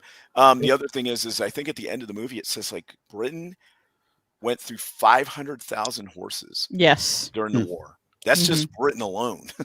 Right. I think it might have been just Britain, or it could have been the whole war, but I think that number's a little low because millions of people died. So absolutely. There's the scene. Yeah, he was blind. He got blinded by mustard gas, which is only temporary. Well, it could be permanent, but if you treated it right away, it was only temporary, although it might have long-lasting effects on your vision, but you can still kind of see. But there's famous paintings of guys walking with one arm on the other guy's shoulder because they all got blinded by mustard gas. Right. All right. So this is a really good movie. I recommend. Just one more thing. In World War II, when it broke out, Poland actually sent cavalry against panzers. It didn't go too well. That's kind of a myth. So what they were on horses, but they dismounted to fight anti-tank rifles. Their anti-tank rifles were antiquated, so they still didn't do anything. No. But they weren't like Right. riding horses at them. They were Well, guys on good. horses. That's how they got around. So like the And they light would- horsemen then. Right. They would Mhm. get off and then use the anti-tank rifles to try to take out the tanks. And that's why they said they cavalry charged them. They didn't really. They rode to the battle and then hopped off to fight them. Mhm. And then Right. the tanks still Okay. overrun them because they're on horses.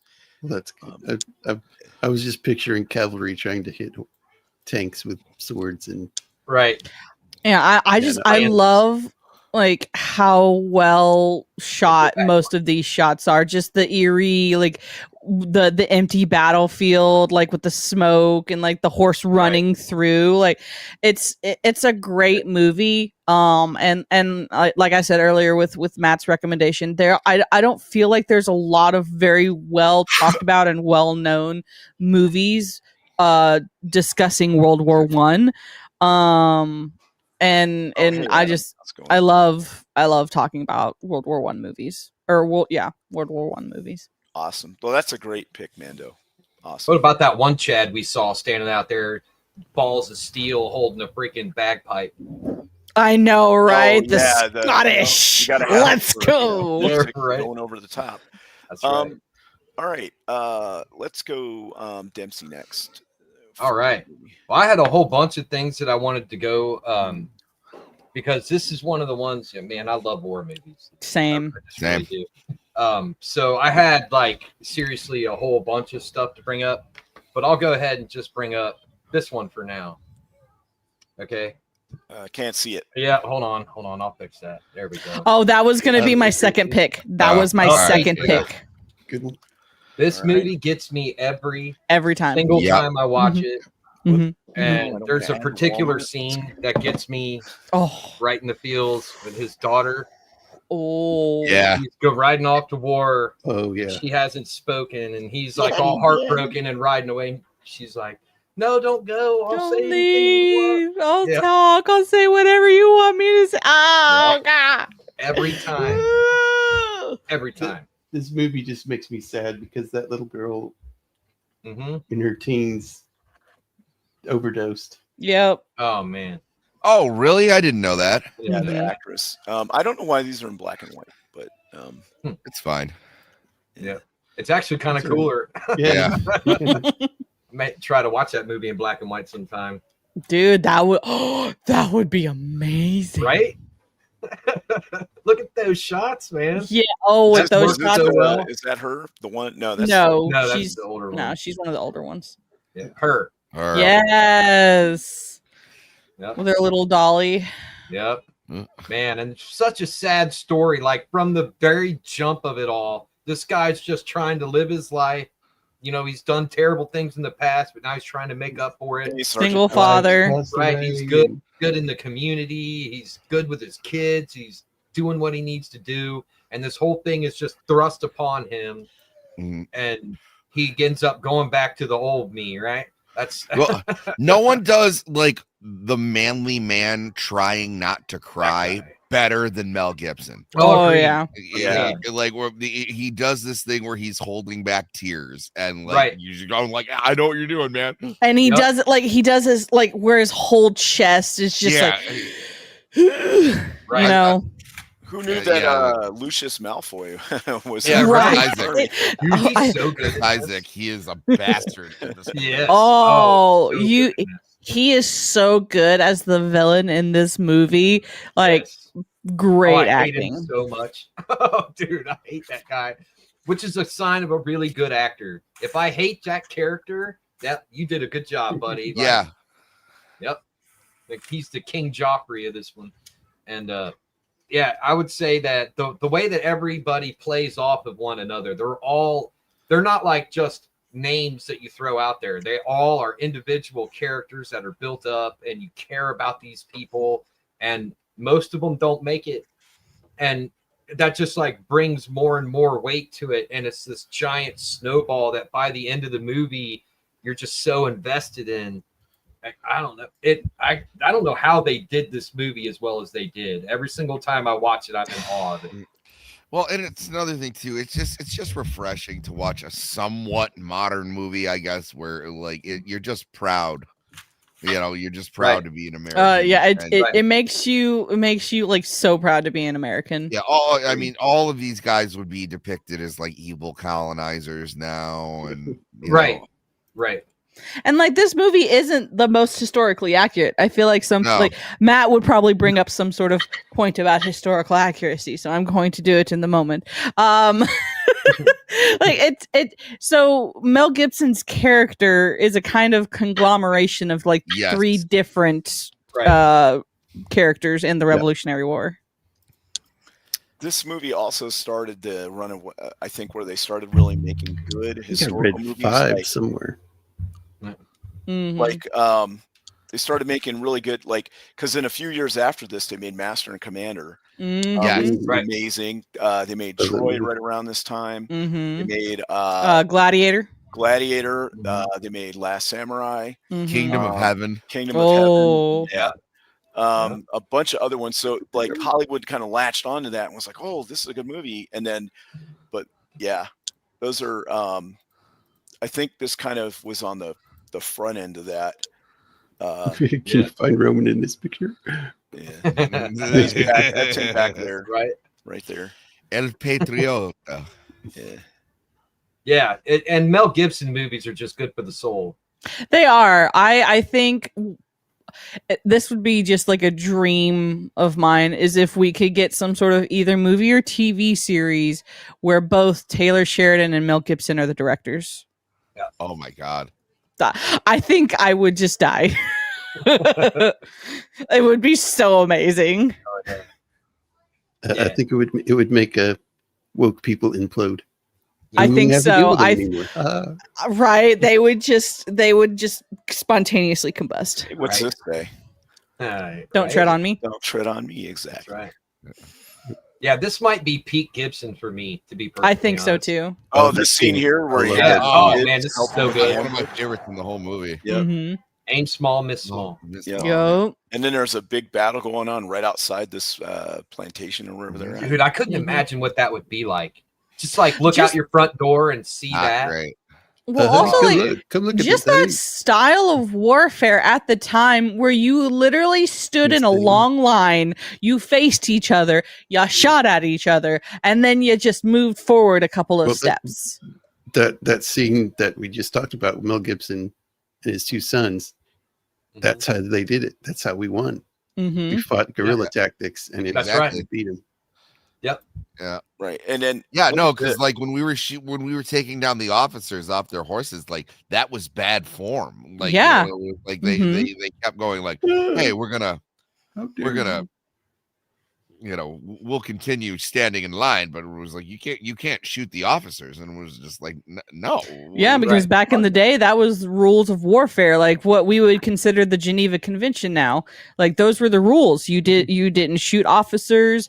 You didn't burn churches. Like there were certain places or certain rules of warfare that were understood by everybody at that time, and the Americans were like, nah, meh. Right. Yeah. And look at this. They've really burnt this building down. Mhm. Yes.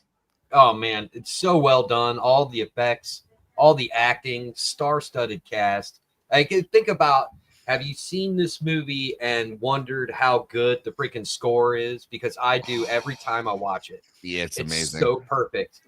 Like, Do you I know don't what the deciding factor is usually in a battle like this right here? The speed of the reload. It can be, but the overall deciding factor is the discipline of the troops. Yes. Whoever breaks Mhm. first will lose, and that's why the British troops were so good. is because They're used to very this. well This is disciplined, they right. have trained Yeah, they were all their professional. entire lives for this moment. yeah, they were the U.S. back then. Yes. They were all over the place all the time. Also, their troops came from like the streets and like rough living. Hmm. So, except for the officers, of course. Oh, a cheeky fellow. Mhm. Has Well, anybody another ever thing, been too, to, and this is something that I Dogs found was are a fine meal. Awesome. So, and this is true. By the time that the war, the revolution had broken out, people were living so well, just with the fresh air and the abundance of resources, that most American colonists were about half a foot taller than their British counterparts. Mhm. Like when you show the loyalist walking into the tent, like he's towering over everyone else, and like that.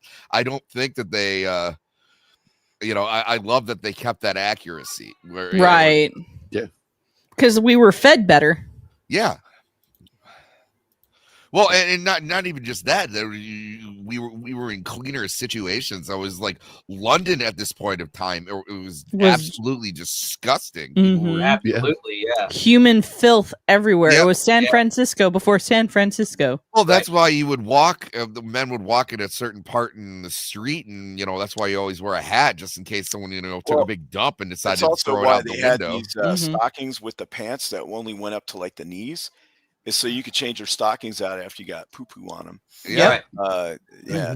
Yeah, I mean, they were pants only were like, safety. 100 years out of the freaking bubonic plague at that point. Right. There's a lot of They call them things. poo There's a socks. lot of misconceptions where people think there was like, oh, this is for fashion, like like in Victorian times, like those big frilly collars.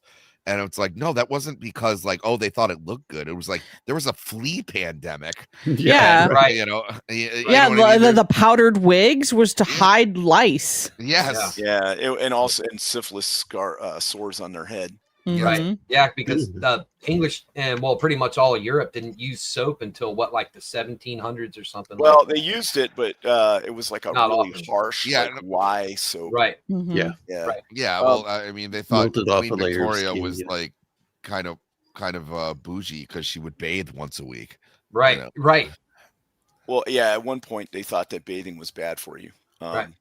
Yeah. They also thought you could they have also bad thought blood like and- when you got hit with like a musket shot, when it started to get infected and would pus, they'd be like, oh, it's healing. The pus. It's the healing pus.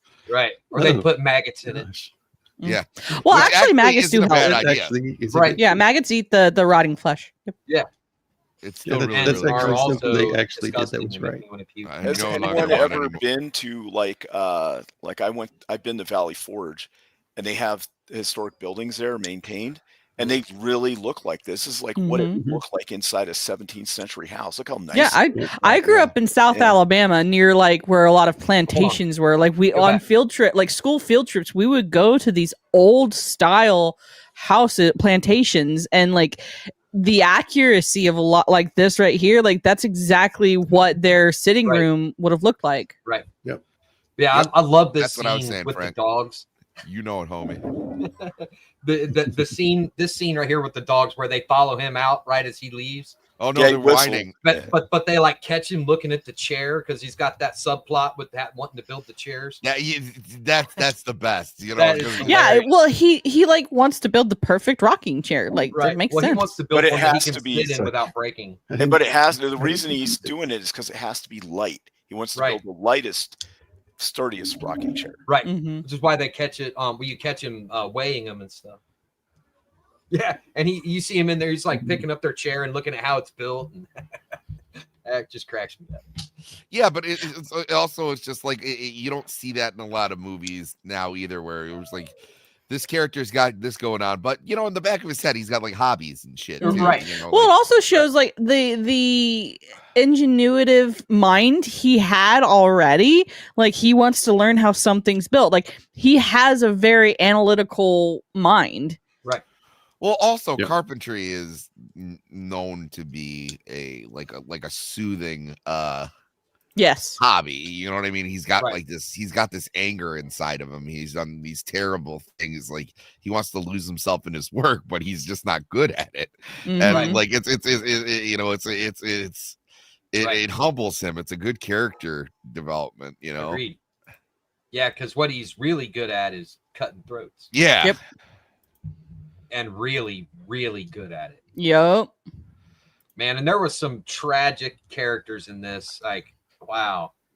This Um, this scene was I liked because there was that like a Ladies. fireworks show and stuff, and they blow up the supply ship, and the women are all ooh, Well, here's and not trying to quote unquote defend the dumb women because they were absolutely dumb, but it was not unheard of for royalty to show off in such an extravagant way. Of course, but it Like- was Right. like when he knew what was going on, Right.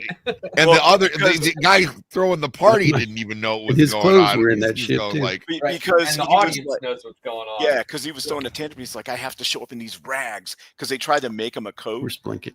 out of the and Horse he's like his blanket, horse right. blanket, That's and right. then they blow the ship up. So basically, it was just to show them how much they were like disrupting their supply lines and all those Right. kinds of things. They were everywhere. This is our land.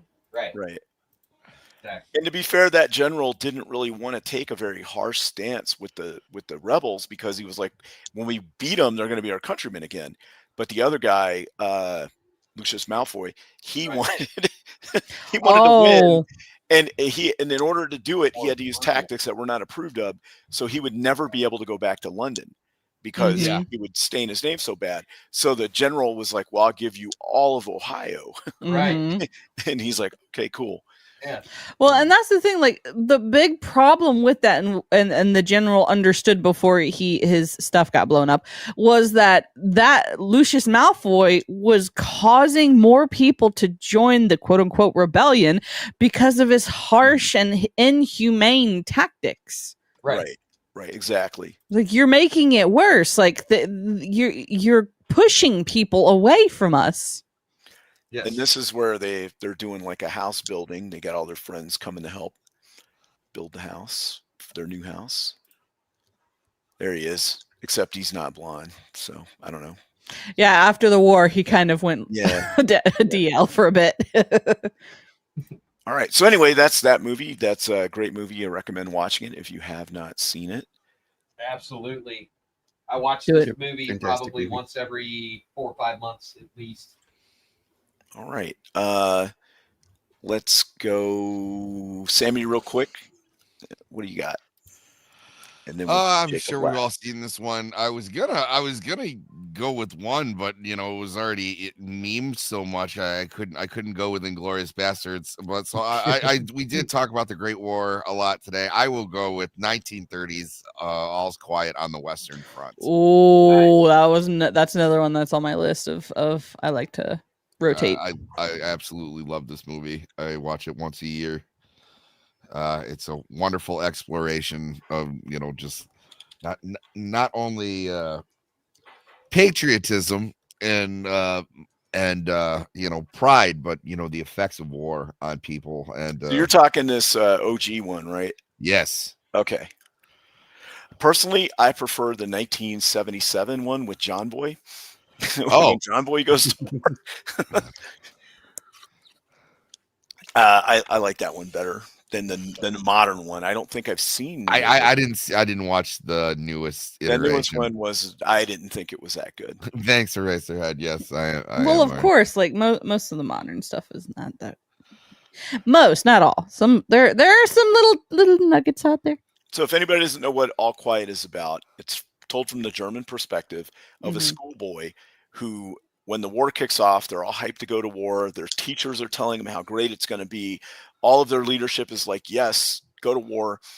They train, they go through brutal training, they get to the front, and it's a complete mess. Yep. There's rats, there's low rations, fleas, lice, everyone dying, going over the top, fighting the French. He has an encounter with a French soldier in a shell hole, and they both try to kill each other, and he winds up killing the guy. Then he has Mhm. bad feelings about it, and he wants to write a letter to his family, to the French guy's family. They get gas attacks, and basically it's going from the patriotic war is great, it's an adventure, to a hardened veteran at the end of it all. And at the very end, he sees at least in the 1977 John Boy version, he sees a bird and he wants to draw the bird just to have some humanity and beauty back in life. And that the war is fixing to end in like an hour or something. And he takes a sniper bullet to the head. Yeah, Oh, man. Yeah. they do Were you that. sharing I your think in the screen? newest one too. Oh, my bad. Thanks for. But also, I'm a professional. there's parts where he's home, and Oh, they're right. they're He going doesn't like, feel. He doesn't feel. He feels out of place. And yeah, he's out of Yeah. place, but they're also going like, oh, this. He sees the teachers like telling these students like, oh, it's so great you're doing this, and he's like, no, I've just been to like hell and back. Like Right. this isn't something you should be telling these kids to do. I remember I read portions of the book when I was in school, and I know there was a part where he got a furlough to go home for like 2 weeks. Yeah, that's what it was. Yeah, and he put on civilian clothes, and he said it itched and felt tight and funny and weird. And by the end of like a couple of days, he just wanted to go back to the front. He didn't feel like he had any friends. It was all weird for him. Yeah, all He of his didn't friends were feel- dead. Yeah, they didn't. He didn't like couldn't relate with anybody. Everybody's asking him all these stories about the war, and he didn't want to talk about it. He just wanted to go back to the front because that's where the home is now. Mm-hmm. Back with people that understood him, that knew what he'd been through similar things. Right. There's also this great sequence where you basically follow a pair of boots, and how it's just used by different soldiers just because that's just they were just cycling through soldiers so quickly. Mm-hmm. Right. Wonderful. Yeah, in the newest one, I think they pack up a uniform that some other guy wore and like give it to the new guy. Yeah, no, that's Yep. Wow. Yeah. yeah, no, it's pretty powerful stuff. And it also it's pretty ambitious for a 1930s movie where you're kind of humanizing these people that you went to war with. We weren't really big on that. Yeah. Because like a lot of my camera stopped working. Wonderful.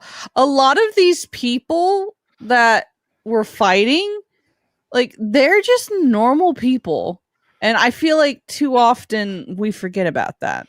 Well, and very, very much so. It was like when you look at like kind of like the propaganda that was going out in like World War II and stuff, and you saw how the Japanese and Germans were depicted. It's just putting a human face on your enemy, even though this was obviously after the war, is just something that you didn't see in a lot of American cinema. I don't know if people understand the effect that the First World War had, the immense amount of people that were involved in it. They got sucked into it, and everything had changed. Basically, up to about the beginning of the war, the world was basically living like it was the 1800s still. Yes. With like aristocracy, people had like a social standing, a social place that was very rigid. And then you take these people and you smash them into the trenches for 4 years, and everybody is just getting killed and whatever, and it really breaks down those walls. Also, a lot of women had to go into the factories to replace men that had gone to war. So that broke a lot of things. It changed fashion. Women used to wear and men used to wear high heeled, like the heels were bigger and there was so much more leather on the shoe. It went like up to your mid calf or higher. Well, because of the leather shortage from the war, the style became under the ankle, even for women's shoes. It became like low rises and stuff. Watches. Nobody used to wear a watch. It wasn't even really a thing before then. You used a pocket watch and it went into a little pocket on your vest. Right. Well, when you went into the war, you put it on your wrist so that you could see when it was time to like go over the top and whatever, coordinate your watch and all. So watches became fashionable because the men came back from the front wearing these watches. Same with trench coats. That's why it's called a trench coat. Right. These coats were wearing in the trenches. Different kinds of glasses, just all kinds of fashion trends, scientific inventions. I read somewhere that there were more scientific advancements in the years of the First World War than any other time in human history. Absolutely. Makes sense. It was like, it also, this was the first war with automatic weapons. Like Yes. this is, you know, this This is was the first major war with major automatic war, weapons, or right? like Right. major entanglement. Yeah. But you know what I mean. So we're not looking at the very much traditional formations that you're seeing, that you know that you would see in the Revolution or 1812 or anything like this. Is entirely trench warfare. And I will still to this day say is probably the most hellish warfare that you could possibly be in, just with the rats and you know the the the water, the barracks. Right. The Right. water, you know, it rains a lot in Western Europe. And the other thing is that the Germans were like, all right, we're in this for the long haul. So they would do stuff like build duck boards and shoring stuff, and they would even build bunkers with concrete. But the French thought that making permanent entrenchments was like it would like teach the men not to be aggressive. So they didn't do any of that stuff, and they just made it all like just dirt, basically. It didn't have a lot of like amenities. The bunkers weren't good, so their conditions were horrendous. Lots of flooding, trench foot, which is where you get the word trench foot. Oh yeah. Now, trench foot type symptoms had been around for a while, but not on a massive scale. But you know, because we had trenches in the Civil War outside of Richmond, that whole thing was entrenched for years, but it just wasn't on the scale. The front lines for World War I went from Switzerland to the coast. That's how long that was, of just trenches and stuff. So yeah, it changed everything. Airships and horses, tanks. The last like giant, I would say really kind of giant war for the world was I think like, so in America, like we had the Civil War and then the Spanish American War, but like in Europe, like I think the last major world like quote unquote war was like the Napoleonic Wars. The last time they had a big confrontation was the Franco-Prussian War in 1870, where the French and the Germans fought then. But that was the last like war on the continent. Right. So like going from that, which was your old style, like medieval, you know, like, or not medieval, Renaissance warfare with the horseback and you know, very similar to very similar to the Revolutionary War. Like that type of warfare was still like a thing, and then World War I came about and just completely changed the way the game was played. Right. The utilization of entrenched formations with interlocking fields of fire machine guns really shut all that stuff down. The introduction of industrialism. Right. Well, there's people that argue that the American Civil War was the first actual industrial war. Right. But I could see that actually. Yeah. Because the Gatling gun was invented then and all that kind of stuff. Right. Honestly, it was trains that won that war. Yes. Yes, and that's also what won the Prussians, was their robust rail network. Because that was how you won back then, is you could move more troops faster. And supplies. Yeah, absolutely. Yeah. Yep. And then battlefield medicine had been getting huge strides. Right. They had in morphine now and all that kind of stuff. Yep. And they also figured out germs were bad. You got to wash your hands. Yep. Penicillin. Well, penicillin didn't come about till they didn't have it in World War I, or prior. Yeah, see here I think it was a butterfly. He was looking at it was a butterfly, and then he gets popped. But it's a good movie, highly recommend. And then of course it's got women in it, because you put a bunch of young men in trenches, and that's all they're going to talk about. Right. Oh yeah, I'm sorry. You're absolutely correct about penicillin. It was made in 28, but not mass developed until the 40s. Right. Yeah, exactly. So it wasn't available in 1914 Right, up to exactly. 1918 and whatever. Right. Oh yeah, Yeah, it see, was that's World the War most II famous is what I shot was in the thinking movie. on. What's Back, that? Still, that's go back. That's the most famous shot in the movie This? for the art. Yes, Yeah. and that Yep. was like extremely graphic for the time. Oh, right. absolutely. Horrific. I saw a movie where a guy was like running, got tangled in the wire, which is the whole point of it, and then he got machine gunned because he couldn't move. Yeah. But that's the whole point of the barbed wire, was to impede your movement while you got machine gunned. Yep. Because just barbed wire, you could eventually get through it all, but it was an obstacle designed to slow you down so that you could be picked off by snipers, regular riflemen, and machine guns and mortars and artillery and whatever. Yeah, barbed wire. It's not exactly. It's not like razor wire. It's not. Mhm. Yeah. Right. Razor wire cut you up, and Yeah, Right. razor wire Wire- wasn't Barbed invented wire yet. sucks. This was It's just no barbed wire. fun, but you can go through it. Yeah. One yes. other fact is that all the casualties they did a casualty like assessment of World War I, and most of the casualties were caused by artillery. Oh, that makes sense. Yeah. Well, like also just imagine Are like those just so. hands hanging Yes. Are from those the what? barbed wire? Yeah, Hands. so Oh, yeah, they those show are the not guy attached. trying to get through, and then they Yeah. show a bomb go off, and they show the hands just. Still Yeah, there. he's Yeah. that's not like, I thought for a second it might have been the edge of a crater. Then he No. was reaching up over. No, it. it's those hands. Yeah, are because just you can No. see the hands. guy Those are laying just below hands. him. Yeah, those Mhm. are That's just what I'm hands.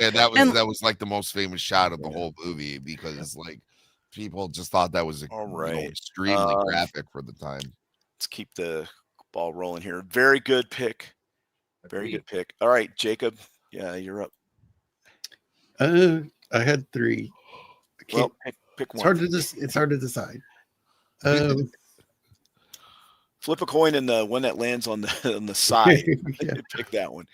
I'm gonna go with Judgment at Nuremberg. Ooh. Hold on. At Nuremberg, 1961. All right, here we go. Where are we? Judgment at Nuremberg. Let me get that teed up. Let me get this going. Share screen. Judgment at Nuremberg. All right. Again, thanks to everyone in the chat for being here and bearing with my my fumbling as I try to get through this. No, you're doing a good job, man. Yeah. All right. Don't down yourself, man. You're doing well. Yeah, dude. All right. Well, yeah. At least I remembered to bring the slides up. This No, you're good, dude. You got this. All right. So Judgment at Nuremberg is about the Nuremberg trials after World War II, where they put all the German Nazis on trial for everything they did. Yep. This is a fantastic cast. Great acting. Spencer Tracy, Burt Lancaster. Oh, it's not bringing Richard up. Oh, here Widmark. we go. Maximilian Schell. Yep. He was in Black Hole. Oh. Oh, yeah. This dude here, but he's older then. Okay. Nice. Yeah. But yeah, about- it's just a great Man, I movie. like that movie. I know a lot of people give it crap. I like that. No, we liked it. We did a thing on it on the show. Hell yeah. Yeah. we went It's over okay. I had until a I take tape LSD. of that when I was a kid. A little cassette. it. What did you say, Jacob? You said it was okay Sorry. to win? It was okay until they took LSD at the end. yeah, Oh, yeah, right. true. Yeah. True. Well, that was a heaven hell allegory. But yeah. But yeah, I recommend this movie. This is a really, really good movie. And So it shows the end of war. Mm-hmm. War's over, but there's Right. still Yeah, stuff that people have needs to to be answer for the things that they've done. There's taken care of. accountability usually. Just following orders. Yeah. Yep. Now I do know that so they put a lot of people on trial for this, and so this guy's a witness where they had a program in the 1930s of if you were low IQ or you had Down syndrome or anything like that, they would sterilize you. Mm-hmm. You had to report Yeah. to be sterilized. And this guy, this part of the movie is about a doctor that's on trial. If I'm remembering this right, it might be another movie, but this guy looks familiar. Where it happened to him, like he was too dumb, so they sterilized him. Right. It's Mhm. eugenics, right? Yeah, it's part of the whole eugenics thing. Right. Yep. Yeah, it is. This is Burt Lancaster, right? He was the doctor, and he's like, "Hey, He was the judge that ordered it. right." He was the judge that ordered it. That's right. And they said to him, "Well, why'd you do it?" And he's like, "Well, because it was the law at the time. Like Right. it was on the books as a law, so I'm a judge. Duh, you know." Except he Yeah. didn't, And so he's defending himself against those charges, saying, "Hey, it was the law." You got the prosecutor. And then this lady has to house one of the lawyers. Turns out her husband was a Nazi general, though. So Yeah. that's kind of awkward. Yeah. And then this guy's he's doing some of the he's one of the prosecutors and he's doing an investigation. I think there's another guy that got sterilized or whatever. I think his wife, I think. Yeah. Yeah, Adam Gray in the chat, Paths of Glory. That's another good one. Yep. And they had translators and all that thing. Right. Going on. But it's a great movie. It's that's what's her name from The Wizard of Oz? Yeah, Judy Garland. Yeah, Judy Garland. Mm-hmm. Yeah. I'd say one of my best friends growing up, his grandmother was a Nazi, and not because she wanted to be, but because she didn't have a choice.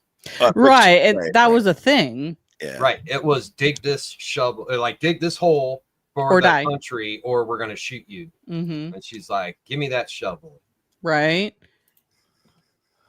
Yep. That's how it went. Did you see who that was? Go back a couple. This? It's Captain Kirk. Yeah. Uh-huh. Oh, yeah. Michael Okay. Myers. Holy crap. I didn't know Michael Myers was in this movie. Handsome devil. God.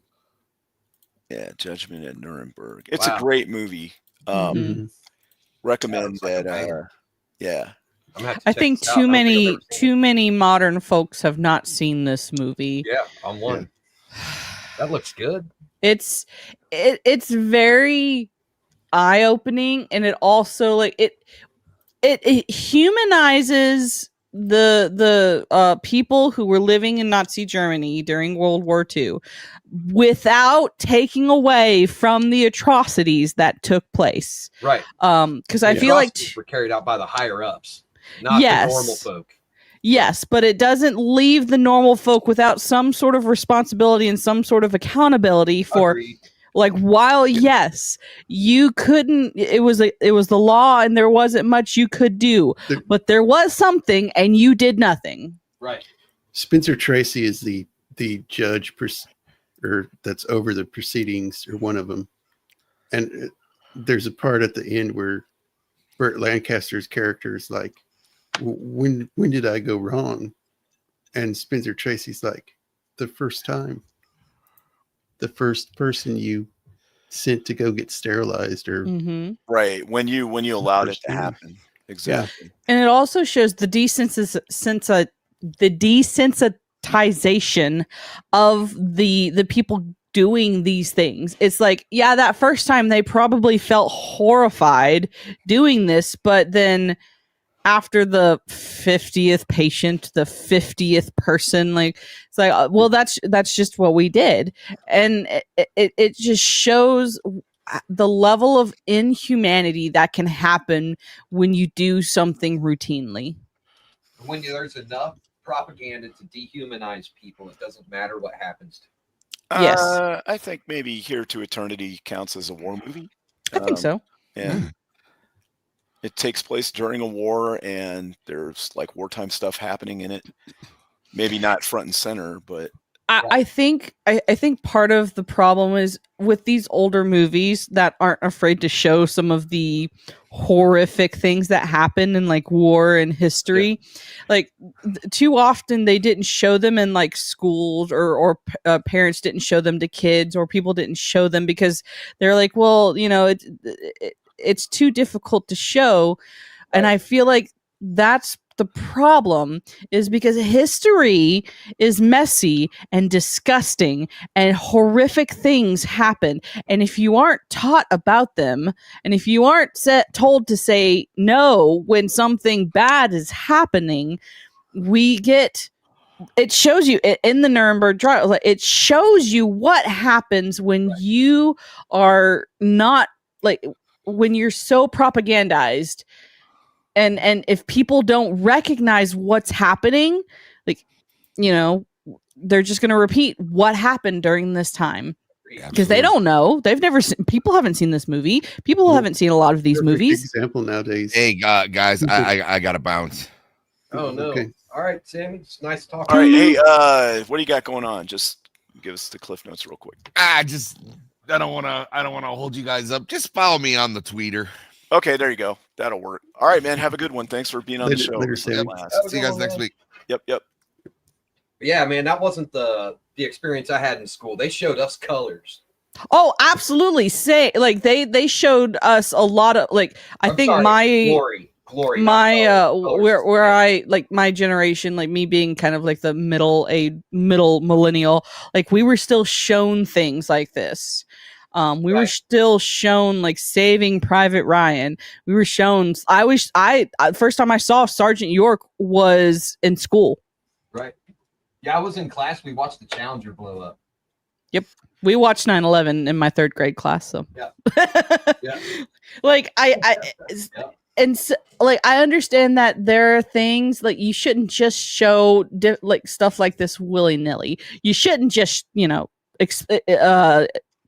expose kids to things like this without proper preparation. Like don't show it to a little kid. Yeah, or context, or like make sure it's age appropriate, but don't like two people are too scared to show the difficult things because it brings up difficult conversations that people don't like to have anymore. And that's what the biggest problem with where we are right now as a society is. We're afraid to have difficult conversations because we have been so sissified. Like we can't handle seeing stuff like this anymore. Yep, not the real stuff. Yeah, right. I'm completely with you on that. I think that you're absolutely right. I think that what we're doing is we're making a generation of soft people, weak people who are going to make hard times. You guys know. And hard times make hard people soft time. Who make soft times, then soft times make Yep. And that's where we're in the weak people section of that saying. Yep. Weak people make hard times. Yes. So. All right. Well, I have a couple. Can I throw out real fast? We don't need to have huge discussions on them. I would like to mention a couple real quick. All right, go ahead. Okay, I would like to throw out Red Dawn. Yes. One of those movies that just changed how I looked at my freedom. Seriously, like it changed how I look at things. Then you got movies like Hacksaw Ridge, which I was really blown away with. I did not expect that to be as good as it was. Yeah. Andrew Garfield. Yes. His best role. Dude. Best role. Oh, easy. Yeah.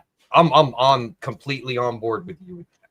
But yeah, then there's the old school Johnny Got a Gun from 1971. I've only seen this movie one time. It is so disturbing. Is that the one they used to make the Metallica one? Yes, that's where I saw it from, and I was like, oh, I gotta watch that. Oh man, that is like one of the most depressing movies I've ever seen. Mm-hmm. It is really hard to watch because it's so well done. It really draws you in, and I felt the pain of this guy. It's like, wow. Highly disturbing. And then somebody said Starship Troopers earlier, so you gotta, or Zero Dark 30 is another one I like. Right. Yeah. So for me, before we start our outro here, my pick is called The Longest Day, and it's a wide sweeping movie about the landings at Utah, Omaha, and Sword Beach, and the paratroopers jumping in and all that. It uses a multi-national cast. It does tell from the German side, so you get to see what they're saying, what they're thinking. That's the first movie where when I was a kid, you saw these other movies where they're like bumbling idiots and getting shot all the time. That's the first movie I saw where I was like, oh man, the Germans really knew what they were doing. They did. And that's, I hate how they I hate how they portray Germans in a lot of some like these war movies, because the Allied forces were losing. Like, we were losing. Yeah, that's how good they were. Yes. Yeah, we would have lost if freaking honestly, there's a whole bunch of reasons why Germany lost, but if they had just focused on one front before going another direction, we probably wouldn't. If they had not turned against the Russians, yeah, it would have been a different story. You aren't wrong. Yeah, there's lots and lots of. The other thing is that they had no way of reaching America strategically to stop us from just producing mass amounts of stuff. Yeah, their U-boats were wrecking. Yeah, but they couldn't bomb Detroit. True. So it was never gonna, you know what I mean? It would have had been a draw or whatever. There was never going to be a chance for them to have ultimate victory. Right. That was never going to happen because they. I mean, if they had taken Britain, it would have been. Well, we might have said, "Hey, let's time out," but it wouldn't have been like they were rolling down the streets of Washington, crushing us. Right. Yeah, They never had that capability. Yep. Anyways, so the longest they might have been close. Give them a couple more years, they might have had something. Right, they would have had to have a 4-engine bomber at least that could do it. But that means, but we weren't going to be sitting there doing nothing the whole time. No. So anyway,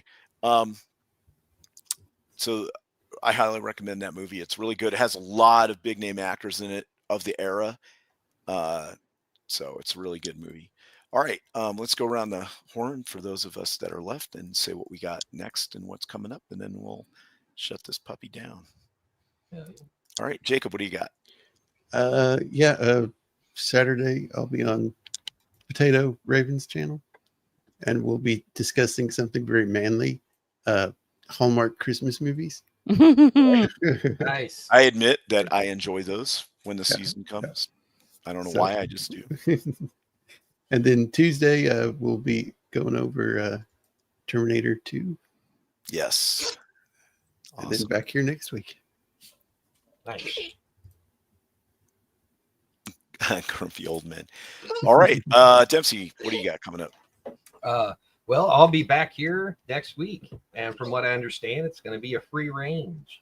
Yes, So that is the plan now. So stand by. And I like the free range. I like doing the movie reviews and stuff and getting the weeds, but I also like the free range because you never know quite where it's going to go. Right. Today was a little bit of a half and half kind of deal. So we went kind of hard on Doctor Who and some other things. Now, I mean, for Matt, there was very low surface levels, just scratching the surface. But for some people, it was in depth. All right. I've never watched a single episode. Oh, really? Yeah. I mean, I'm not proud of it. It's kind of like One Punch, where it's kind of hard to get into because there's so much going on with it. Right.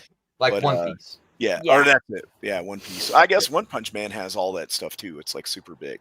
Well, they're like, what, 3 seasons in and like 5 seasons of manga, I think.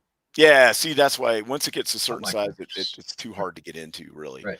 All right. Thanks, man. All right, Mando, what do you got? Just same old this Sunday. I will probably be streaming, hopefully if I can get OBS to work properly. I'll be streaming my perspective on our Dungeons Dragons Pathfinder 1E campaign where we're pirates and somehow I'm the captain of this pirate crew. Yeah, we do Pathfinder. We have a manticore on our crew. Somehow my character is now married to a lady that's on a rock. It's just great. It's great stuff. Pirates. Yay. Oh, I misheard you last time. I thought you were married to the Manicore. No. It's there's some weird stuff going on, but there's a Manicore that's part of the crew, but I'm married to a woman that's on a rock. Okay. And like a siren? No, she's just a lady of the rock. 3.5 is the goat. Pathfinder is a 3.5 basically. Does she rock and roll? Yeah, it's like extended like 3.75 or something, right? Right. Because they made all the classes a little bit better. Yeah. All right. Is that everything for you? Yep, that's it. Yep. Okay. For me, I will be on Jacob's show next Tuesday, and we will be doing Terminator 2, which is awesome. And then give me your clothes, your bike. And then on Wednesday, I will be on Sergeant Giratina's channel, and we will be going over the Sword in the Stone. Oh, nice. right here. And also, I think on the, hold on, I got to look it up here. I believe on the 10th, I will also be, that's a Monday. I will be, let's see. Let's look at the thing here. On the 10th, I will be on the Plot Strikes Back's channel doing Hacksaw Ridge. Nice. Yep. And so, yeah, I got a kind of a full week that week, but he invited me on and I really appreciate that. And then, so that'll be for next week. And then I'll be on this channel doing the free range, which can be fun. All right, I gotta bounce. Bye. Okay. All right. Have a good one. All right. Yeah, that's it for us. Let's see. Get in here and play this outro. Everybody. Oh, also thanks to the chat. Great chat tonight. Thanks to Babs and Adam and everybody. Let's see. Is this in the thing? I know that they have a GoFundMe, and if you can, please support that. You can find them on X. They have that there. I don't have the link. I apologize for that. I am looking. Do you have it? Okay, yeah. If you just pop that in the chat. And also, I just put one in private. Okay, cool. Also, if you look in the description for this stream, there's also the GoFundMe for Matt. He's been in the hospital extended, and he could really use your help. So we have, friends of the channel that would. It'd be nice if you could really help them out. Okay, I got to figure out how to do this now. All right. I'm working on the links. Okay. Yeah, right on. Well, I'll say I wish you all luck and fortune. Stay safe and free out there, people. Yeah, there you go. That's the GoFundMe right there. If you could, you got Matt's. That's Matt's. I'm getting. Okay. I'm getting there. Awesome. Great people that are really in a bind, especially the government shutdown is affecting a lot of people that rely on, like disability benefits and things like that. Yeah, times are hard, man. Yes, they are. And yeah, with the economy the way it is, all the stuff this month. Yep. And the way that the prices are going up on stuff, it's insane. Did you? Okay, got it. Okay, cool. All right. Stay the course, people. This too shall pass. Yes. Okay, there we go. All right, awesome. If you could, yes, please visit that. Spread it around. Give if you can. So thank you very much, everybody. Yeah, bye, everybody. And with that, we are out. Let's